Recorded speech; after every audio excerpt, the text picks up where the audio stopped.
Not to change a winning day, Ryan redid everything like last time. He arrived at Renisco's place, waited for Ghoul to get in, then smashed the psycho with his Plymouth from behind. However, as he opened the trunk to grab his baseball bat and finish the job, the courier felt a pang of guilt. Could he live with such laziness? Beating an old bag of bones the exact same way, over and over again? Couldn't he give this moment a little more dignity and uniqueness? For the sake of novelty, Ryan grabbed his shotgun instead. He waltzed toward Ghoul and shot him in the left knee before he could even realize what was going on. The undead bastard almost collapsed, but managed to hang onto the counter. "Hey, are you alright?" the courier asked his favorite target practice companion. "You don't look alright." "You shot me," the psycho snarled, half surprised, half angered. "You shot me in the leg. Do you need to go to the hospital?" Ryan asked with kindness, reloading the shotgun.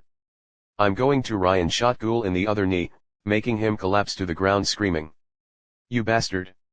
And now you do." The courier had the feeling they were going to do this routine a lot.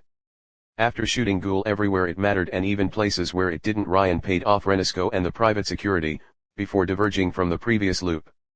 Having learned his lesson from last time, Ryan chose another hotel, one where he hopefully shouldn't have his room firebombed, a place away from the tourist areas. He drove south, towards the plebeian district, and he could already see the reason for the name. As soon as he left the strip and tourist hotspots, the architecture changed. Casinos and nightclubs vanished, replaced with three-story apartment buildings clustered together and narrow alleys. Small markets and cafes gave off a tantalizing smell of food. Eventually, Ryan reached the Arab district, which he recognized by the billboard ads most written in Arabic and Turkish, although he caught a little Spanish here and there. The locals called it Little Maghreb from what Ryan had heard. He drove by a perfect replica of the synagogue of Turin. Ryan had visited the original, although he had needed a hazmat suit to survive the trip through the irradiated city standing next to a mosque.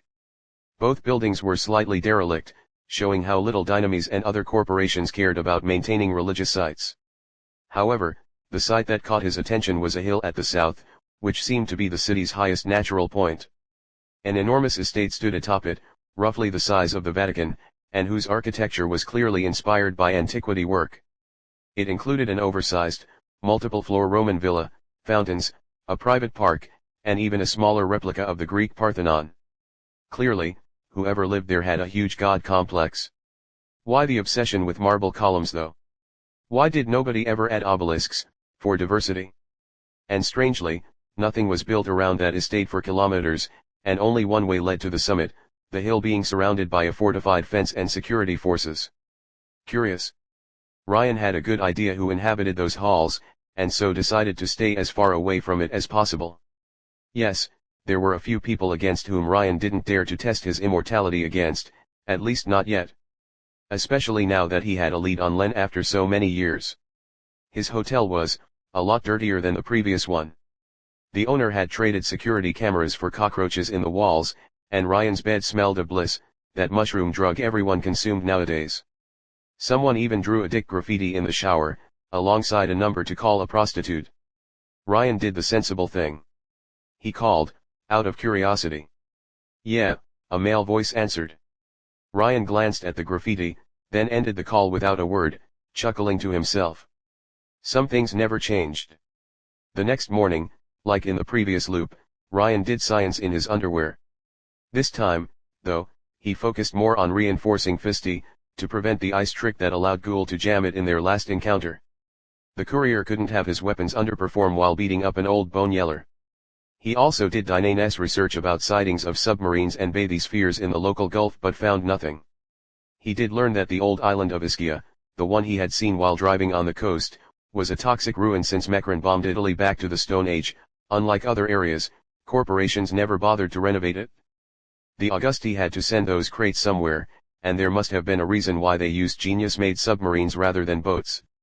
Maybe it was to send supplies to the island? He couldn't prove it, but Ryan had a good feeling about it. A knock on his window interrupted his research, like the sight of a familiar winged heroine. Ryan replayed the same conversation as last time, except on the third floor rather than the 10th. Wyvern seemed a little more nervous than in the last loop, though. Maybe it was the closeness to the mountain estate? Also, Ryan noticed the locals had emptied the street below his bedroom when Wyvern showed up. They didn't seem to like Il Migliore around here. You say the meta will break out ghoul today, with the complicity of corrupt private security guards? Wyvern frowned. How do you know that? You don't ask a magician to reveal his tricks, Ryan protested. I'm just saying, you should probably escort the creepy undead yourself.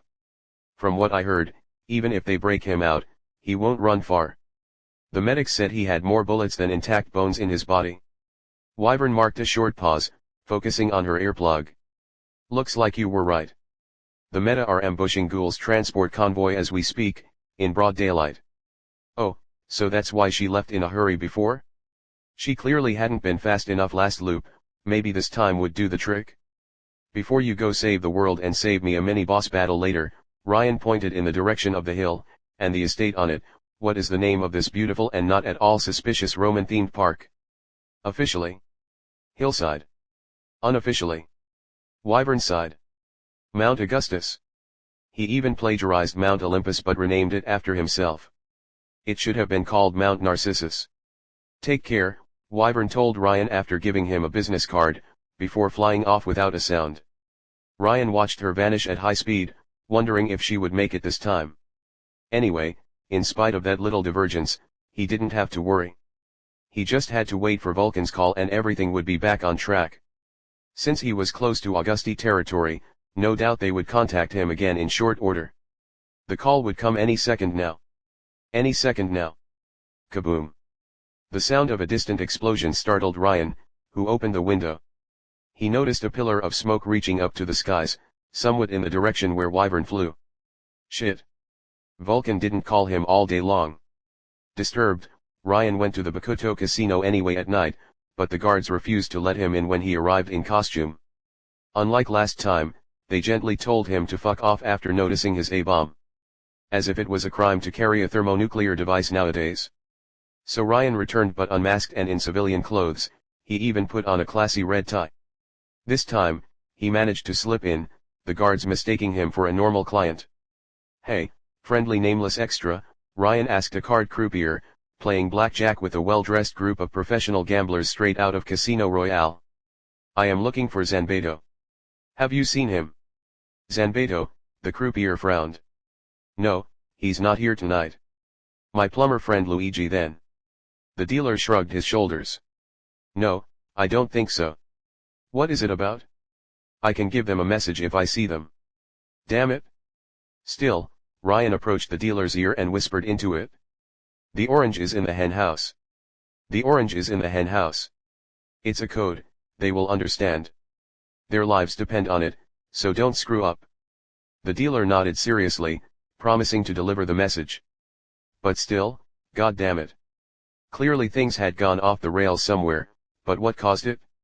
Shooting ghoul? The hotel switch? Warning Wyvern about ghoul's escape? Whatever it was, it made him fall off the Augusti's radar or changed their priorities, just when he finally found a lead on Len. Ryan stayed at the casino just in case, playing for hours. Knowing the results of every game, he accumulated quite a nice sum at the roulette and Coliseum bets, although he was very careful never to overplay his hand. Having entire lifetime's worth of cheating experience, the courier had mastered the art of looking like a professional gambler, sacrificing money when needed, discussing overcomplicated probability theories with other players, and faking nerve-wracking tension while waiting for the results. He also played legitimately at poker and blackjack, not even using his time stop to look at his rival's hands. In the end, the main defense against anti-seer methods was banality. Seers were rare and usually obvious, always trying to win it big, while skilled gamblers and talented amateurs were legion. Ryan just had to convince guards he belonged to the latter group, winning high but believable amounts, and it did the work.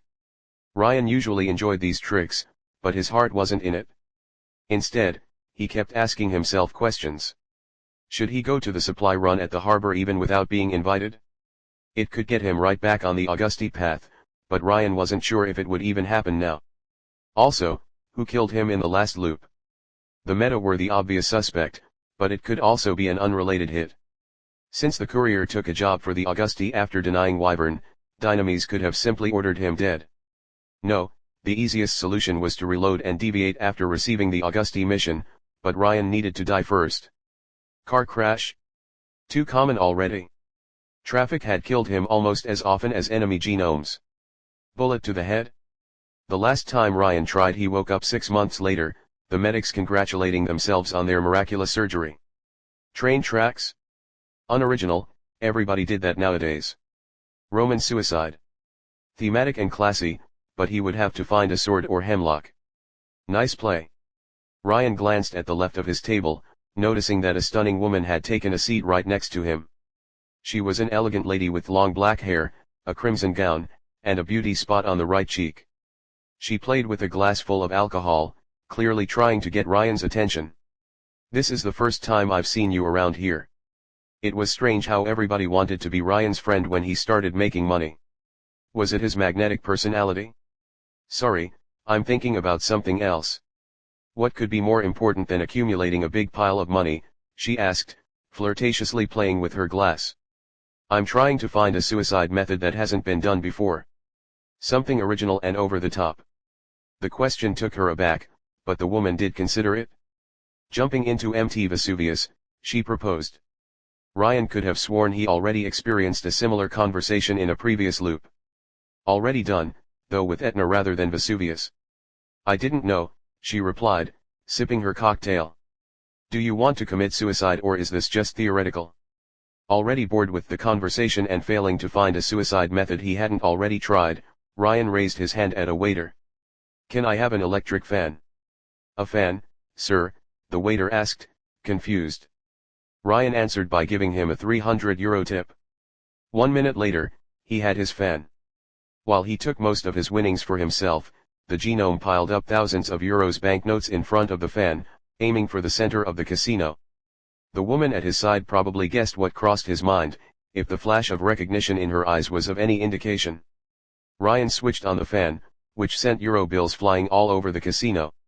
"To the fastest," he shouted as loud as he could, a flash of greed in everyone's eyes. When the genome exited the Bakuto, all the locals were fighting over the bills, the woman included.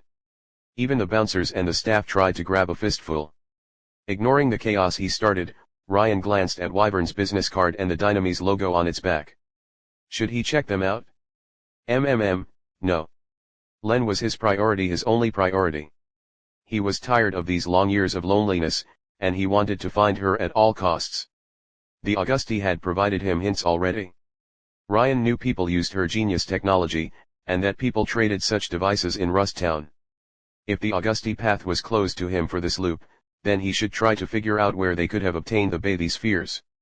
If there was a black market for genius goods, he should check it out. He could always kill himself afterward.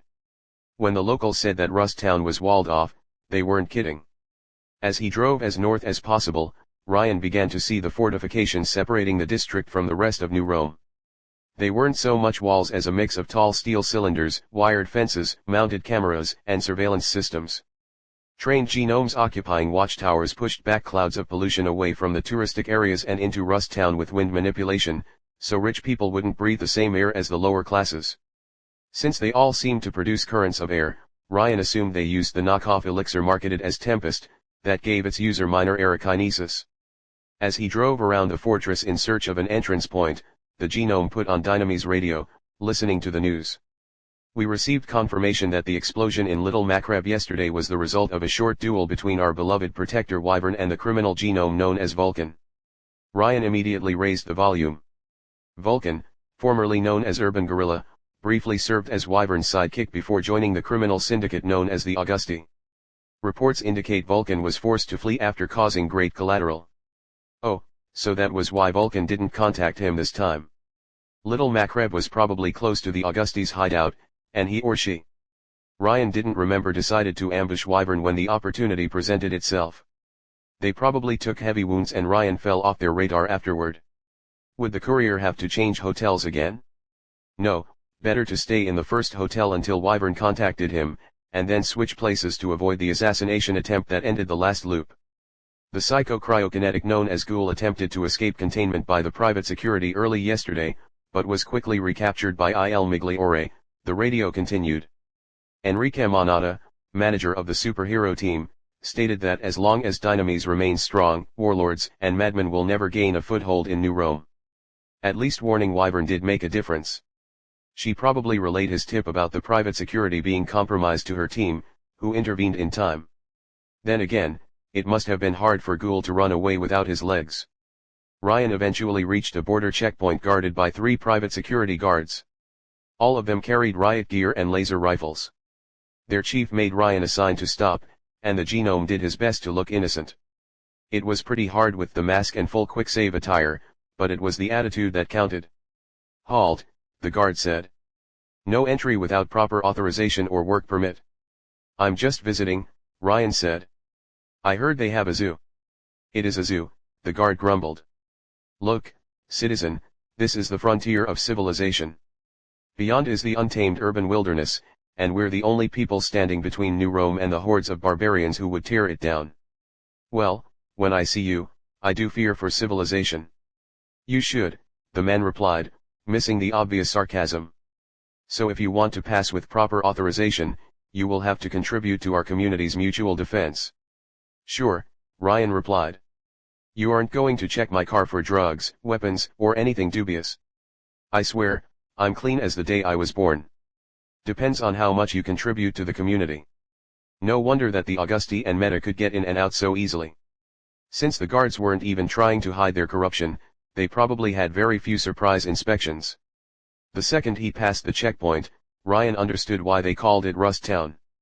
First and foremost, the air quality dropped drastically, even worse than the harbor. The smell of rust and chemicals was so pervasive, the courier wondered if someone dumped toxic waste out in the open. Ryan had to raise his car's windows and activate his mask's air filter just to make it bearable. Almost every house and 3-floor apartment buildings had fallen into a state of disrepair. Windows were broken, cinder block walls were covered in graffiti, some even crumbling. The neighborhood was positively claustrophobic, narrow streets forming a labyrinth of alleys almost too small for his car to move in, fire escapes casting them in shadow in spite of the daylight. Street lights didn't work well, and a thick layer of smog colored the world in sickly yellow. Every piece of metal seemed to rust, probably due to the pollution. Even Ryan, who had seen it all, felt appalled by the locals' living conditions. Squatters had overtaken everything, dealers openly peddled bliss to homeless people, and the locals avoided Ryan's gaze when he looked at them. They all wore scarves, face masks, or other protections against the gas, even the children. At one point, the driver drove past a corpse, left to rot in muddy waters due to an overflowing sewer entrance. A pack of wild dogs waited nearby next to a pile of trash, perhaps waiting for Ryan to leave to feed. Ryan had made jokes about everything, but he couldn't muster the energy for humor today. Seeing a dealer who didn't avert his gaze, he lowered his window to ask where he could find genius-made tech. The local gave the directions for a place called Polly's shop, although not before trying to sell Ryan a gram of bliss for an outrageous sum. It appeared prices had gone up since the Metas started hitting the local dealers' suppliers. Ryan didn't have any trouble finding Polly's shop, mainly because he had garish neon lights on his establishment's sign, although the man could have chosen a wider, dead-end alley for his establishment. The genome parked his car in front of the door, grabbed his coil gun just in case, and then walked in. "Here's Johnny," Ryan shouted, opening the door without knocking. The shop could be more aptly described as a disorganized garage, with shelves made of accumulated junk. It was a true and poorly ventilated wilderness of tools, scavenged car parts hung from the ceiling, and bulbs provided as little light as possible. The man behind the counter was a scrawny, balding little man in his 40s, half French, half British. Ryan could identify these strange creatures on sight.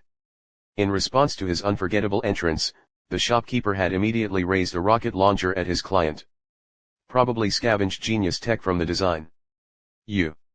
A flash of recognition flashed in Polly's eyes, behind his goggles. "It's you." "Yes, me." Ryan was so happy, he had become so famous, people recognized him on sight.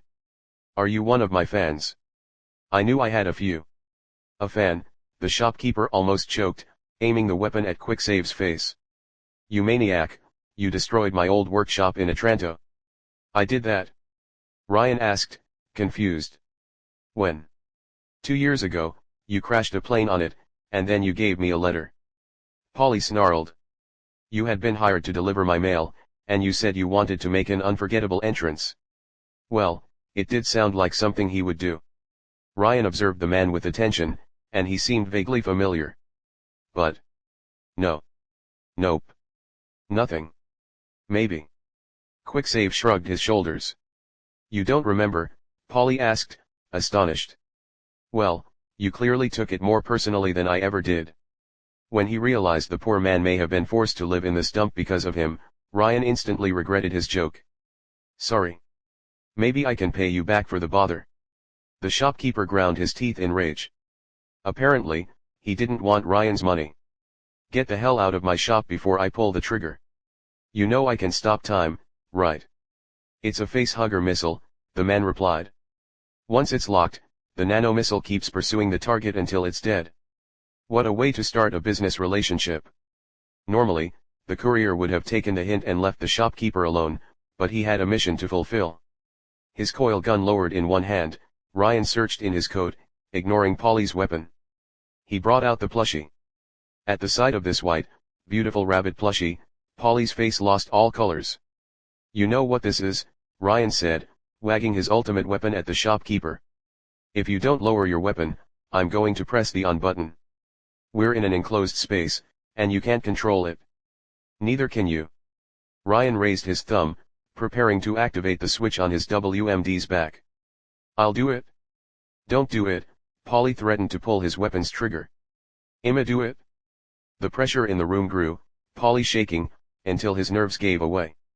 Fuck, he said, dropping his weapon on the counter. How could you do that to a plushie? The most adorable thing, and you turned it into.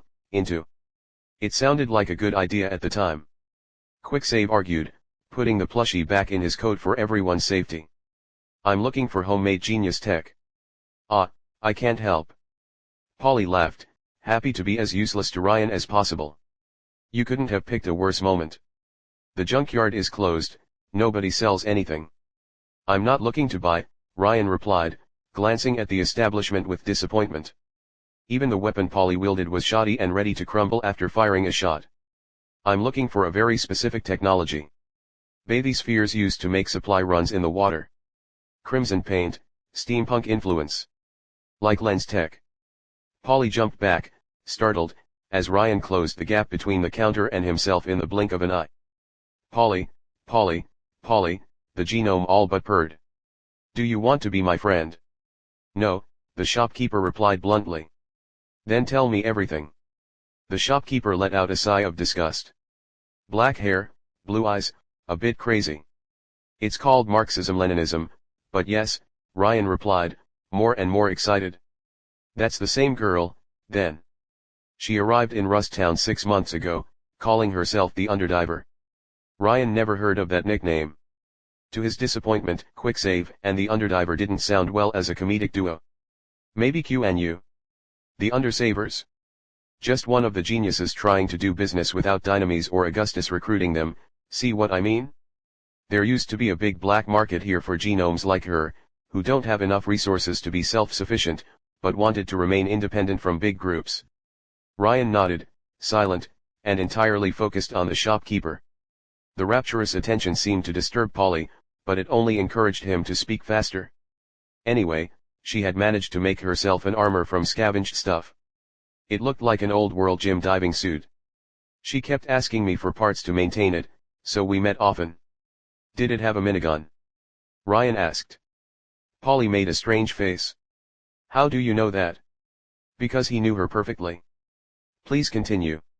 Anyway, she sold some of her inventions to the Augusti to make ends meet. You must know that she was very passionate. Ryan nodded knowingly. She ended up attacking a chemical plant owned by Dynamis to protest about the working conditions there. That was Len all right.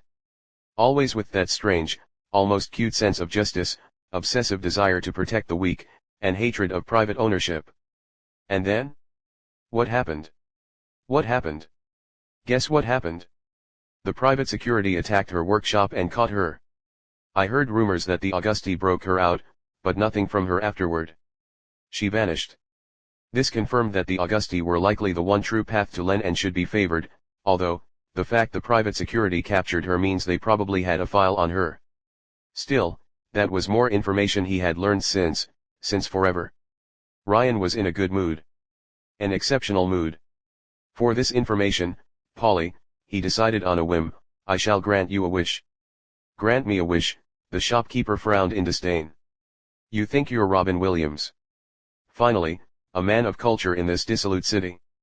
Of course not, I can only grant one wish, not three. Polly prepared to blow him off, before marking a short pause. A thought crossed his mind. You aren't kidding? You are serious?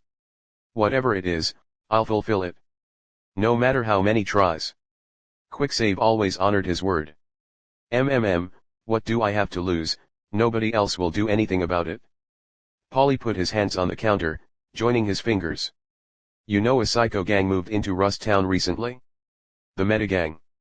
You want me to Tarantino them? He nodded in confirmation. They've taken over the junkyard where most exchanges take place a few days ago, and then things got worse. They get worse every day. The genomes, they kill them and drain their blood, the normies, they abduct straight off the street. I don't know what the psychos do with them, but you don't see them again. Polly clenched his teeth. Even kids have gone missing. A chill went down Ryan's spine, and his heart hardened. As he had told Zanbedo, kids were sacred for him. Especially since he got along with them better than adults, and he had had a crappy childhood himself. Does the private security know? They know, they just don't care. Private security only protects key infrastructure like the power plant or the water treatment station, which I have to admit, they do zealously. The rest are just frontier guards who couldn't care less about what happens within the walls. Polly sneered in disgust. They don't give a shit if a few homeless, junkies, and lowlifes go missing. The psychos are doing them a favor, cleaning out their glitzy city's trash. What about Wyvern and Il Migliore? Wyvern gets in a fight with the lone meta sometimes, Polly admitted. But she's the only one who cares, and she can't be everywhere. Until the meta kill too many workers, assault tourists, or steal an elixir shipment, Dynamis won't lift a damn finger. Wait, Ryan interrupted him. The meta have been here for days, and they haven't attacked Dynamis elixir shipments or genomes. Polly shook his head. That's odd, the genome pointed out. Psychos don't act like that. They usually make a mess of themselves trying to get knockoff elixirs to feed their addiction, things escalate with locals, and then they go on a rampage. It's always the same pattern. He should know, he had lived with one. And yet these psychos were awfully restrained by their kind standards. Come to think of it, from what he had heard the meta hadn't attacked Dynamis infrastructures at all, they only tried to drive the Augusti out of Rust Town. The reason was easy to guess. Dynamis couldn't care less about the area unless its buildings or agents were attacked. If ignored, they wouldn't lift a finger. Ryan had thought the Metagang had come to New Rome to fuel its addiction, but clearly, something else was at work. Unfortunately for Polly, Len was Ryan's only priority for now. But he would honor his word, no matter what it took. I will fulfill your wish in my perfect run, the genome promised, I swear. Your perfect run? You're jogging.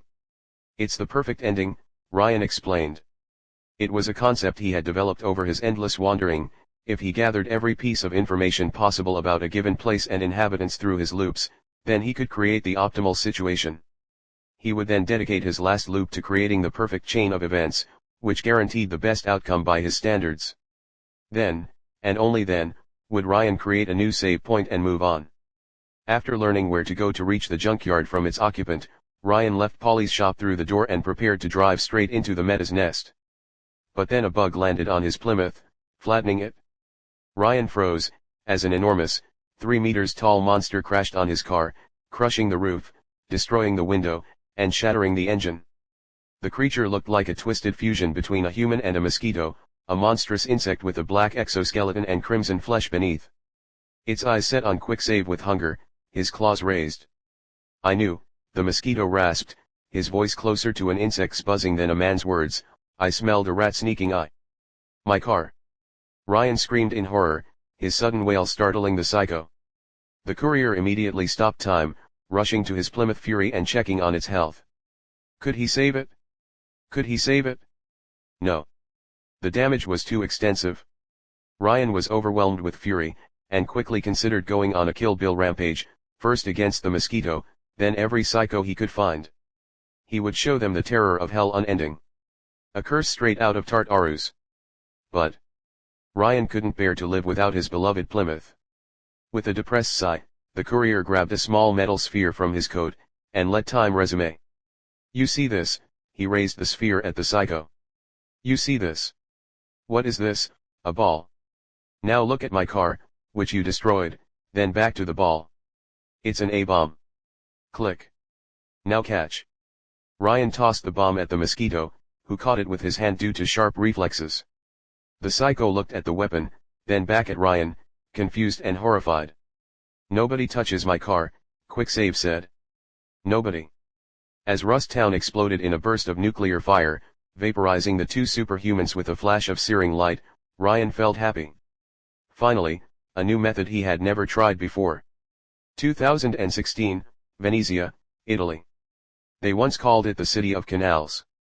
They said it was the most beautiful city in the world, with tourists coming all the way from China to visit it. That was before the wars. More than a decade after, Venezia had become an open grave, a poisonous marsh whose canals overflowed with toxic plants and dark mud. Some islands had sunk, their supports destroyed by Macron's drone bombardments. Most houses had fallen into disrepair, invaded by worms and insects, their rooms full of old human bones. Meanwhile, the city's outskirts had been taken over by raiders, who used boats to attack coastal communities. At least, they did until yesterday. Until Ryan's group arrived. It wasn't the teens' choice though. Len's dad basically dragged them there from the city of Rubano, when he heard the local raiders had genomes among their number. That maniac could never resist the lure of easy targets, leaving the rest of them to salvage stuff while he went hunting. The wiser bandits had fled without looking back, the others had perished, their exsanguinated corpses tossed into the waters. Genomes and normies both. Nobody could defeat Len's dad. Nobody. Except maybe Augustus or Leo Hargraves, but so far they hadn't met. His face covered by a scarf to protect him from the foul air, Ryan chased away these dark thoughts and glanced at the stone house in front of him. Dusty, half-rotten books were piled up in its courtyard, forming a strange staircase to climb above the walls nearby. Riri. Len called him from within. Come. I've found a treasure. Curious, the 16-year-old teenager stepped inside the house while whistling. As expected, it was some kind of library, albeit one unlike anything Ryan had ever seen. Piled up books formed a true labyrinth of walls and twisting turns, to the point they could probably crush him dead if they ever collapsed. Unlike other areas of the city, vegetation hadn't taken over, and marauders had clearly ignored the building. Nobody respected culture nowadays. He found Len on a boat. Literally. The owners had moved a gondola inside the library before filling it with books. His best friend lay on her back atop a pile, reading something. Heya, short it. A tomboyish girl his age, Len was a tiny bit smaller than Ryan and disliked being called out on it, so of course, he teased her mercilessly. You're reading Gulliver's Travels. I'm not short, I'm growing. Len complained, interrupting her lecture to glare at him with her beautiful blue eyes. Ryan often thought he could see the sea she loved so much in them. Her skin was pale, her raven hair reaching her shoulders.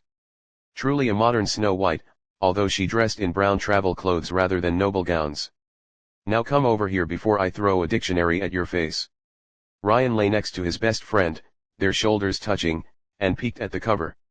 While ancient and yellowed by age, the book seemed relatively well preserved. Vingt mille lieues sous les mers, écrit par Jules Verne. 20,000 Leagues Under the Sea, written by Jules Verne, French edition, Len translated, her eyes all but shining. She already had 2 copies of that book, but none in the original language. You can't imagine how long I've been looking for it. The translations are terrible.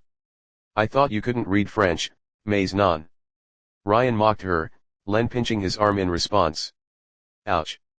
You deserve it, Riri, she replied. Et apprendre la français, merci bien beaucoup. Le français, Ryan corrected her.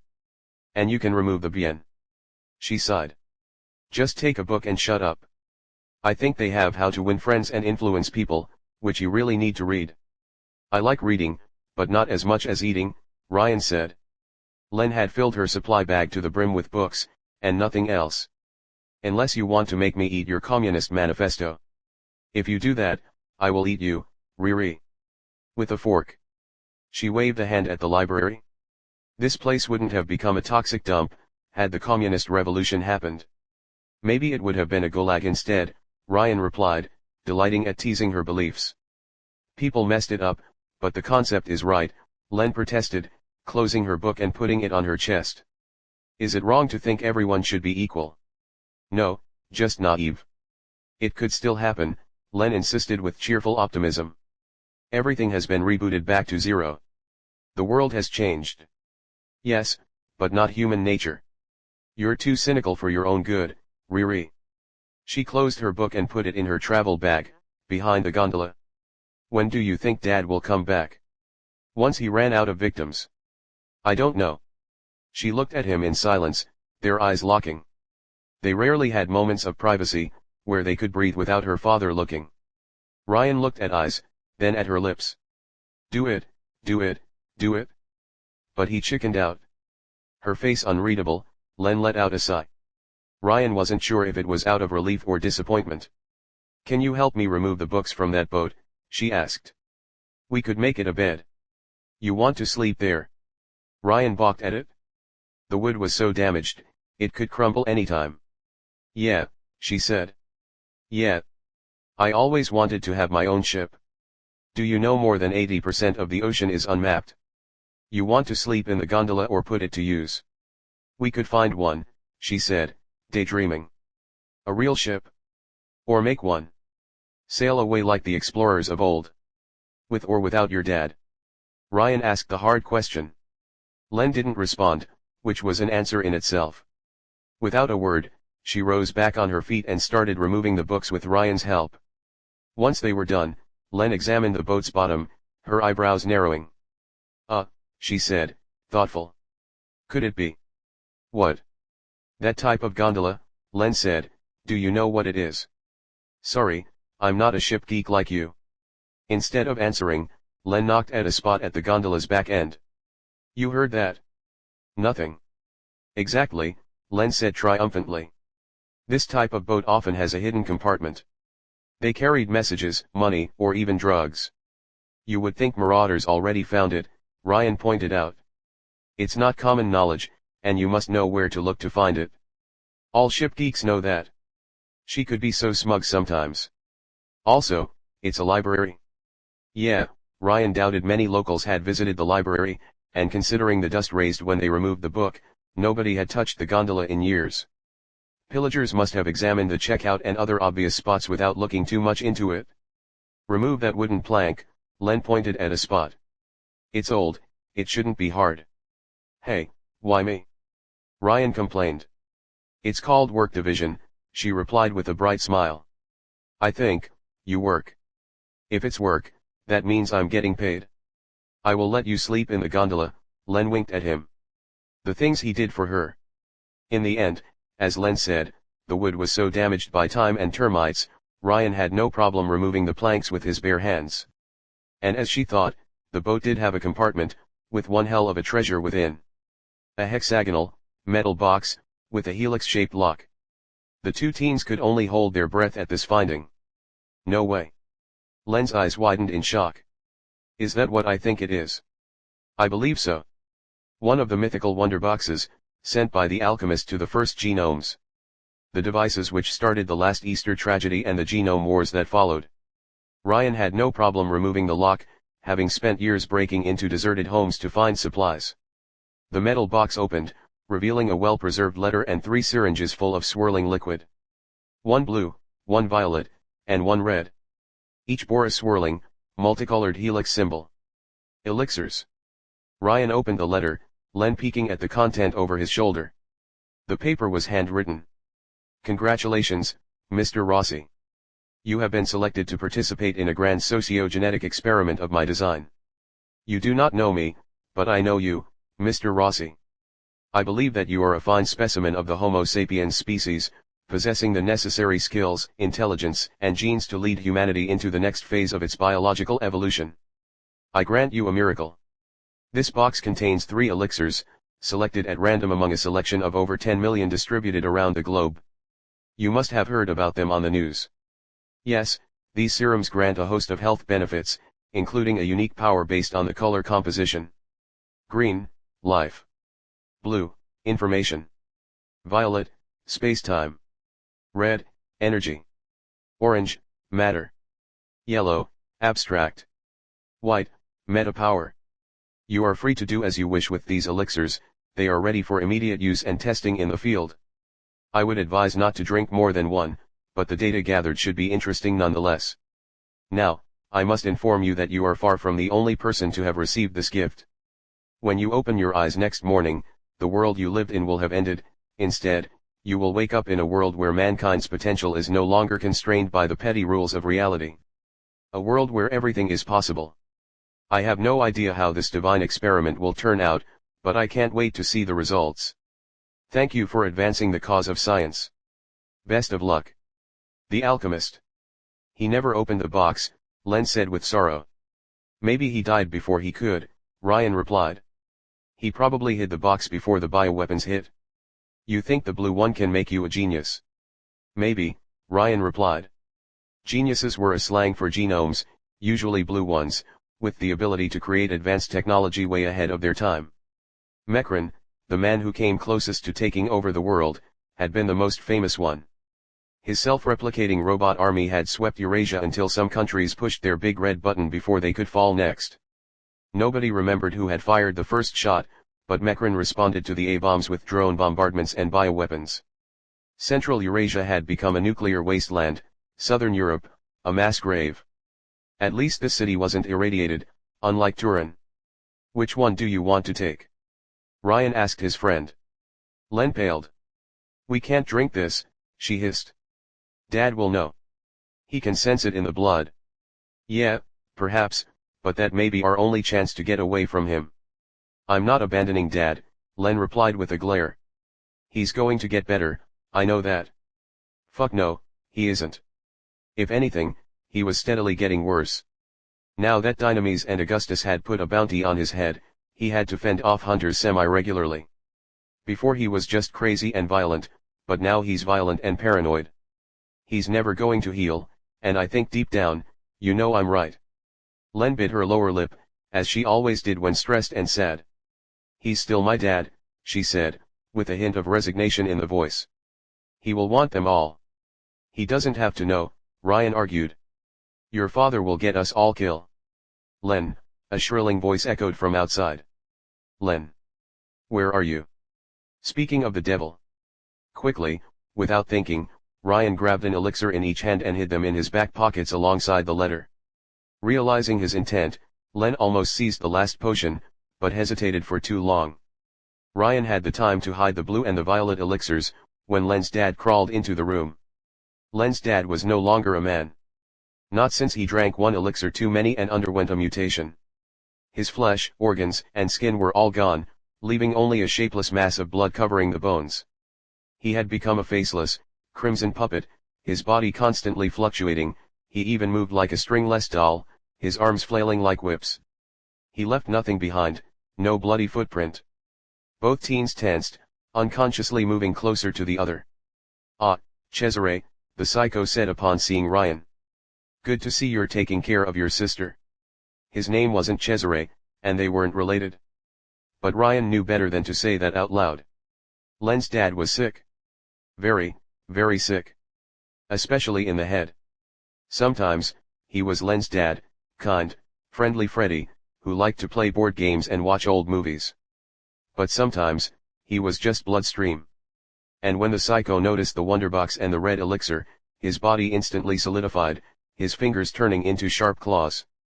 His lingering humanity vanished, overcome by an addiction stronger than anything else. Like a feral beast pouncing on a mouse, Bloodstream rushed at the box, brutally pushing Len out of the way. Her back hit a book wall, some of them falling behind. Len. Ryan screamed, immediately rushing to her side. Bloodstream ignored him, grabbing the red elixir and smashing the syringe. He didn't bother to inject anything, his body absorbing the content with greedy hunger, his blood fluctuated like a raging sea, before stabilizing. Thankfully, Len was more stunned than harmed. However, her father frantically searched the box for any other elixir, before glancing at the teens. Where's the rest? Bloodstream hissed at the two, now outright screaming. Where's the rest? There's nothing else. Ryan protested. Liar. Bloodstream's hand turned into an axe. A son shouldn't lie to his father. Dad, stop. Len screamed. As if shaken out of his drug-fueled episode, Bloodstream immediately calmed himself. His hands returned to their normal shape, and he shook his head in confusion. The elixir would help stabilize his mutations, at least for a while. Len. I'm sorry. Bloodstream put his hands around his skull as if struggling with a brain freeze. Sorry. It's okay, Dad, Len said, looking away with her arms crossed. It's okay. Bloodstream looked at his daughter with concern, his hands moving towards her. However, he backed down when Len flinched at his approach. The psycho remained eerily silent, before glancing at Ryan. Cesare. Yes, Dad. Ryan asked, loathing every word. Len feels sad, Bloodstream said. Smile for her. Ryan forced himself, although his lips couldn't reach his eyes. Thankfully, Len's dad couldn't distinguish a false smile from a real one. He put his bloody hand on the teen's hair, less like a son, and more like a pet. You're a good boy, Cesare, Bloodstream said, no blood meshing with Ryan's hair. You're a good boy. Len's brother Cesare was long dead. Bloodstream just refused to accept it. Neither teen pointed it out though. The last time Len's dad had broken out of his delusion, the psycho had almost strangled Ryan. He would have killed him too, had Len not calmed her father. Bloodstream only really listened to his daughter nowadays. Sometimes, not even her. It was always the same pattern, their group would settle down for a while, Len's dad would have a violent episode, and either he wiped out the locals or they chased him off. The trio would have to move on, because when people realized that they couldn't kill Bloodstream, they went after Len and Ryan. Rinse and repeat. Ryan had lost count of how many places they had crashed over the last few years. One city at a time, they had eventually wandered all the way from Campania to Venezia. Bloodstream had them constantly on the move, chasing after isolated genomes whose elixir he could drain to satisfy his addiction. Pack your things, kids, Bloodstream said. This place is driving me crazy. We're going to Aqualand. You will like it, Len. You always liked water. Yes, Dad. I do. I hope they have ice creams, Bloodstream said cheerfully, before leaving the room. Len looked at Ryan, who didn't think twice. They hugged tightly, and for a second Ryan wondered if he should let her go at all. He still had the elixirs in his pocket. They had to leave. It was May 8, 2020 for the fifth time, and Ghoul once again had a car accident. As he climbed down from his Plymouth Fury after hitting his favored undead maniac, Ryan took the time to look at his beautiful partner.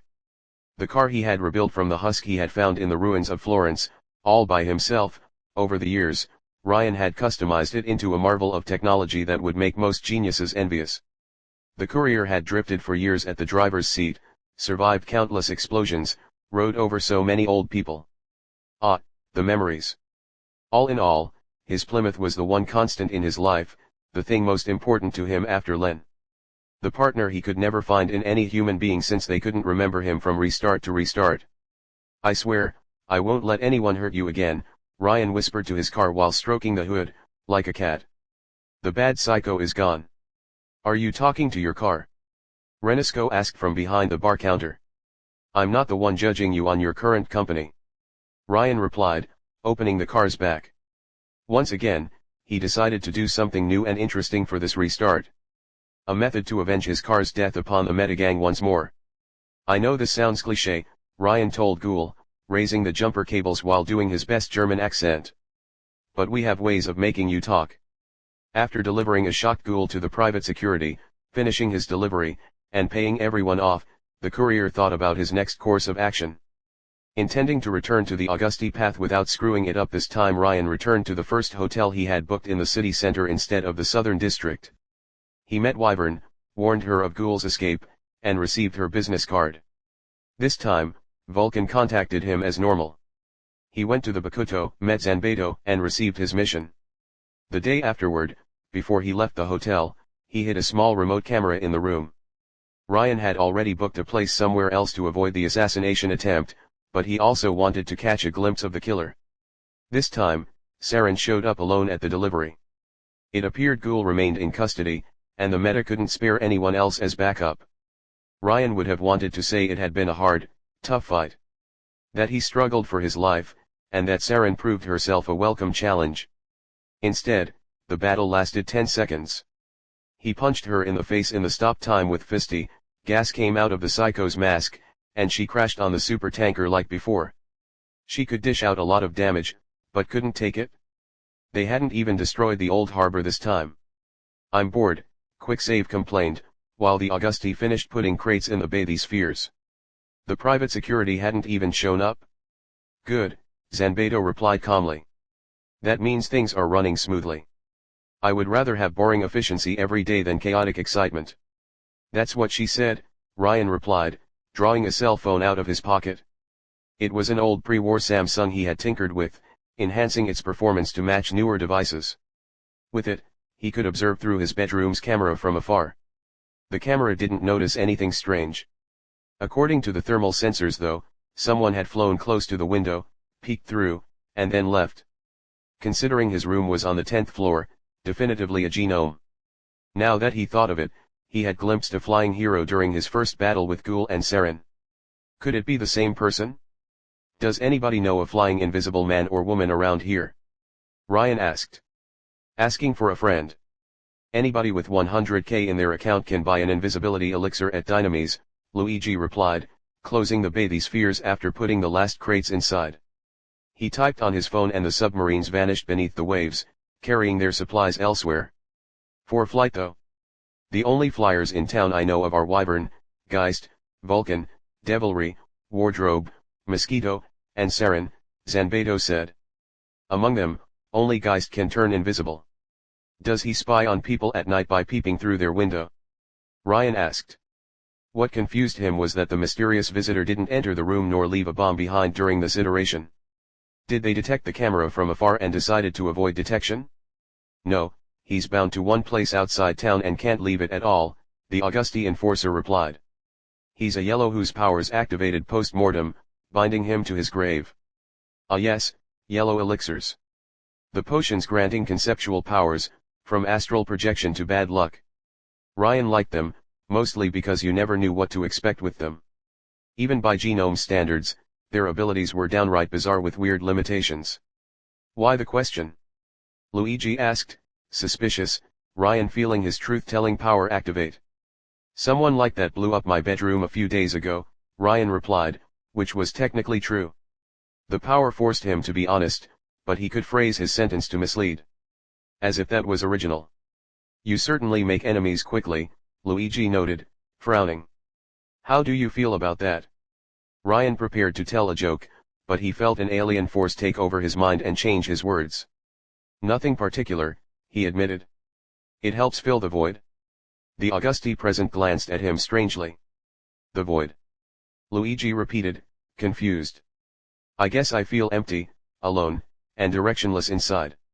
Ryan shrugged his mind now on autopilot. Like my brain is a bottomless well I try to fill with dopamine and endorphins. So the more trouble I have, the greater the rush and the happier I am. Truthfully, boredom is my natural state. An awkward silence followed.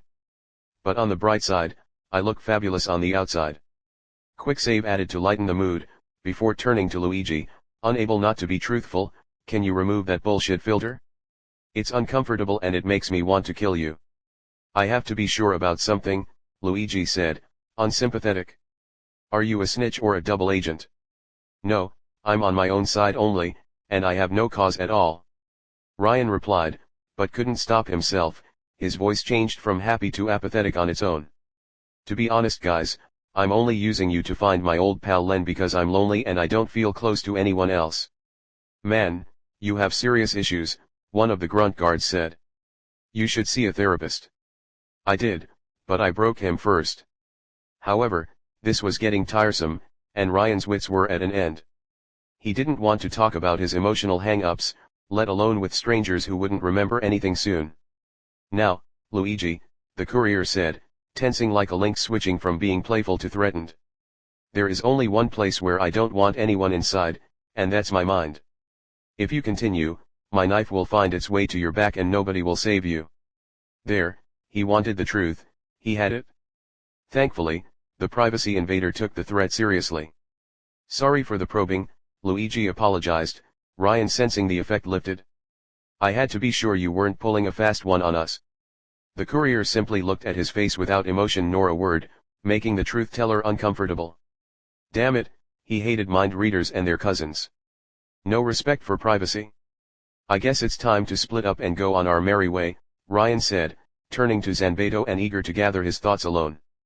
I give you a lift this time. No, Zanbedo said. Change of plans. You're going to my place. His place? Shouldn't you take me to dinner first? Ryan mocked. Yes, of course, that's the plan, Zanbedo replied, much to the courier's surprise. Do you like pizza? I cook it like no one else. Wait, he was serious. My hotel is. You're going to stay at my place tonight, Zanbedo insisted, with the same tone as a big brother scolding his younger sibling. What you need is a friendly, warm environment. But I must catch my secret nemesis. They will wait. Give up, man, Luigi told Ryan, clearly amused. Zan is like cream. Sweet and it sticks to you when you get too close. Is it vanilla ice cream? Ryan asked innocently. I love vanilla. You should try chocolate, Zanbedo suggested. It's good for depression.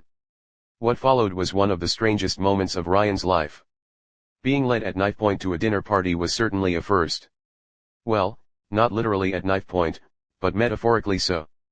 Zanbedo simply stepped into Ryan's Plymouth and refused to exit until the courier agreed to come home with him. Passive aggressiveness at its finest. In the end, with the mysterious assassin having backed down for now, Ryan couldn't refuse a free meal. Zanbedo lived in a modern house north of Mount Augustus. The area was definitely higher income than Little Macreb nearby. Local houses were large, modern, and built on steep hills overseeing the poorer districts below. Class stratification had never been made clearer. His host's home was a modern, two-floor house with an incredible view of New Rome and an infinity pool built next to the hill's edge. Colored in rich warm brown and white tones, the place seemed both modest and fashionable. Clearly, mafia work paid well. The garage opened on its own, Ryan parking his car between a Lexus ES and a heavily customized Harley-Davidson Sportster. Zanbedo took the opportunity to remove his power armor, showing no apprehension at revealing his face to Ryan. The courier had to admit, the Japanese counterfeit was quite handsome, with a perfect jawline, buff muscles, and a 3-day beard. Ryan would peg him somewhere around his mid-30s. Jamie Cutter. Zanbedo shook Ryan's hand. No masks inside though. You want to know my secret identity? Ryan replied. I must warn you, many have gone insane from hearing my true name. Ryan Romano, Jamie chuckled, the courier crossing his arms at his thunder being stolen. To your credit, that's pretty much all I know. My bosses couldn't find much about you. Really? Ryan complained as he removed his mask, hat, and trench coat, tossing them into the car's back. But I'm unforgettable. Not much before you went out in costume and started blowing stuff up, Jamie clarified, opening the garage's door and inviting his fellow genome inside his home. The door led to a large living area that could probably fit a 2-room apartment inside, including the kitchen, a sofa with a big plasma screen, and stairs to rooms above. Huge picture windows gave a marvelous sight of the city below, and the deco involved a lot of Asian art. A katana hanging on a wall, a Korean flag on the balcony, a statue of the Buddha next to the TV. 2 people were already present. A dark brown woman drank a soda can near the balcony, while an Asian girl sliced tomatoes behind the kitchen counter. But Ryan didn't pay them much attention, his gaze focused on something else. Namely, the enormous rat on the kitchen counter, looking at Ryan with curiosity. The courier waved a hand at it, and the critter raised its tiny forelegs in response. "Aw. Hi, honey." Jamie kissed the girl in the kitchen on the mouth, while she put her knife and dinner aside. Probably his girlfriend.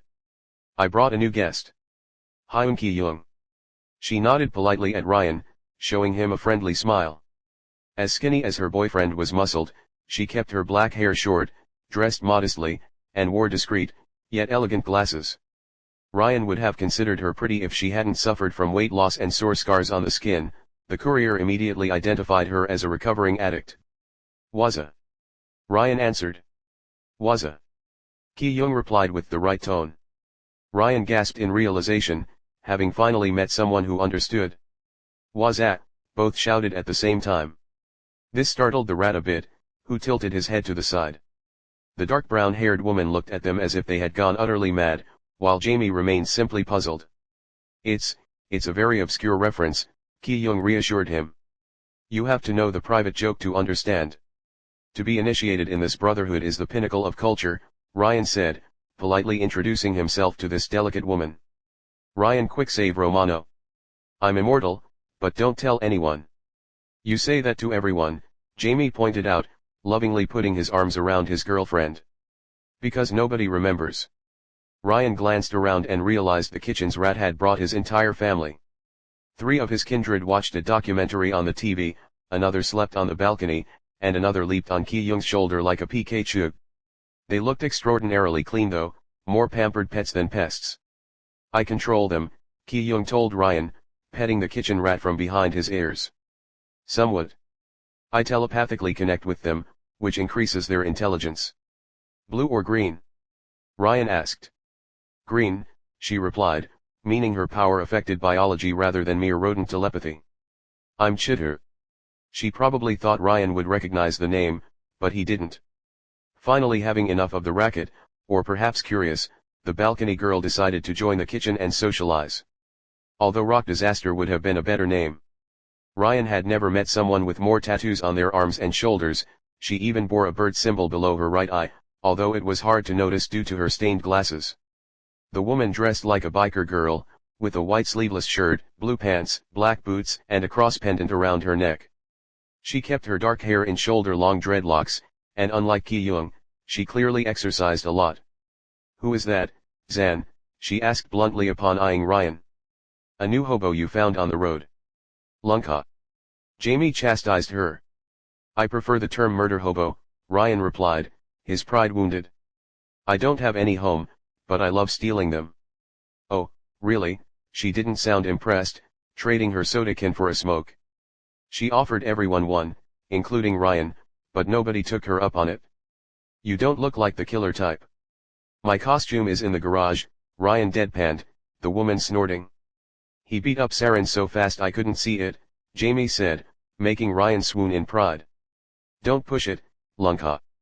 Ah, new muscle. She played with her cigarette. About time. Can't ride near Rust Town without those psychos ambushing me, and half our normies don't wanna sell bliss there anymore. Can we talk business some other night? Ki-young asked, clapping her hand to get everyone's attention. The rats gathered in a line on the kitchen counter, as if expecting a cheese delivery. Can you help set the gambling table while we prepare the pizzas? Do you like poker? Jamie asked. Entry fee is 100. I don't like poker, but I like winning, Ryan joked, most smiling in response. Well, everyone except Lunka, who took it as a challenge. Are you a team? Is this a Cosa Nostra reunion? We are all made men and women, yes, and we work together, Jamie said, flinching at the Cosa Nostra comment. We also share this flat for practical purposes. Since a few rooms are available, I wanted to invite you to crash for a few days until our business is done. It won't cost you anything, and you will like it more than a hotel. Zan owns the place, and he can't help but invite strangers in need, Lunka said, like that hobo. You will never let me live that down, will you? Jamie sighed, his girlfriend chuckling. It was only 2 weeks until he found a job. I appreciate the offer to spy on me, but I prefer my privacy, Ryan replied. This is a friendly proposal with no hidden strings, Jamie insisted, and much to the courier's confusion, he sounded genuine. Weird guy. Although I do think you would have much to gain by joining our big family, personally and professionally. I'm just looking for Len, Ryan replied, uninterested. Black hair, blue eyes, underdiver. Underdiver. This time, the name seemed familiar to Jamie. I've heard that name somewhere. The power plant incident earlier this year, Ki-young said. That was him. Her, Ryan said, much to his host's surprise. Ah yes, I remember. Jamie nodded. The private security caught her, and Vulcan wanted to break her out for recruitment. I'm not sure if the weapons division followed through with it however. You don't work for Vulcan? Ryan asked, confused. Our capo is called Mercury, Ki-young told Ryan. His division oversees gambling and logistics, alongside security work on the side, while Vulcan's group controls the weapon trade. Our bosses cooperate sometimes, but usually, every group does their own thing. Gosh, they sounded more like a twisted bureaucracy than a criminal syndicate. Wait, why did Vulcan send me to you rather than recruit me herself? I'm one of the Auguste's primary recruiters, Jamie explained. The capos trust me to evaluate potential new recruits for a first check. If you're here rather than in a trash can, that means you passed, Lunka said, finishing her cigarette and starting a new one. I will introduce you to Vulcan tomorrow, even if you don't want to join, Jamie promised Ryan. That should solve your problem neatly. Until then, you're welcome to live with us. So, what do you say? Ryan considered the proposal. Truth be told, a lot of genomes in the same place should discourage the mysterious assassin from bothering him again, and except Lunka they seemed like nice people in spite of their criminal background. It could be fun. However, Ryan was leery to join communities, since he died often and they always forgot him afterward. Getting to know people only for them to treat you as a stranger afterward was just painful. Only his friendship with Len predated his time manipulation power. The courier could always bolt away when he felt too attached. I say 4 cheese, Ryan replied, the others taking it as a yes. All right, ground rules, no bliss allowed under this roof, no cats or pest control, no cocaine after 10, Jamie said, clearly radiating some kind of dad energy. Everybody cleans up their shit, tinkering is in the garage, you warn us the day before if you want to host a party. Ryan listened in silence as if he would dutifully follow the rules. Clearly, Jamie didn't know him well yet. It had been a while since Ryan drove a group in his Plymouth Fury. He often transported 1 or 2 people, especially when on a drunken bender or working as a getaway driver, but rarely a group like this one. Jamie wore his power armor in the back, while Ki-young dressed with a green hoodie at his side. Her rats had taken over every corner of the car, hiding behind and beneath the seats. Unfortunately, Lunka complained all the way at the front. You cheated, blabbermouth, she accused Ryan. She would have gone to the meeting with her bike too, had Jamie not insisted they all travel in the same vehicle for team building. I know you did. Someone is a sore loser here, Ryan replied, having left yesterday's table a few $100 richer. Also, blabbermouth. He'd had way better nicknames. Like Lil Granny Destroyer. I counted cards, Lunka said. But you changed them. I'm never wrong about that. So you accuse him of cheating, by admitting that you cheated yourself? Jamie asked, unsympathetic. Of course I cheated, Ryan admitted openly, much to Jamie and Ki-young's surprise. And instead of condemning me, you should learn from it, my young Padawan. Failure is an experience.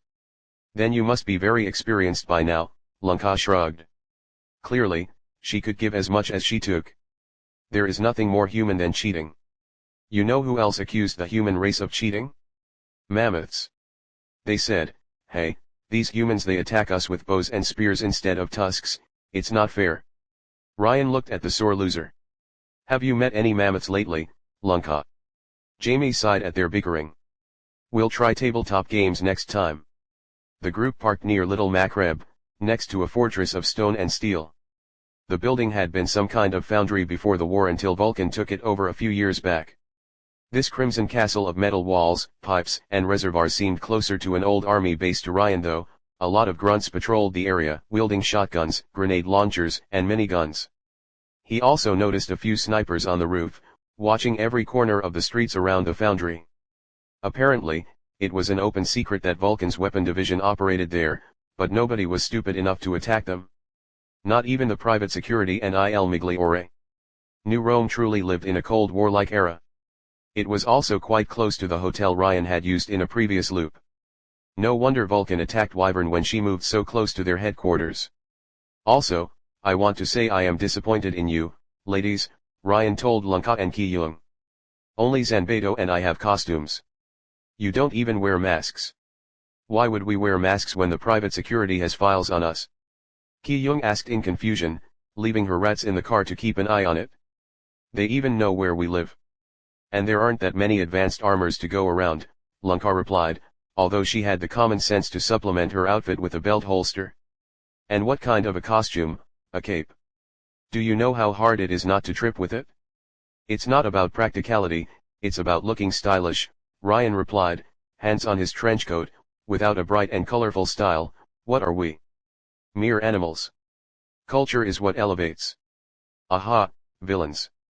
Ryan paused and looked at a strange newcomer.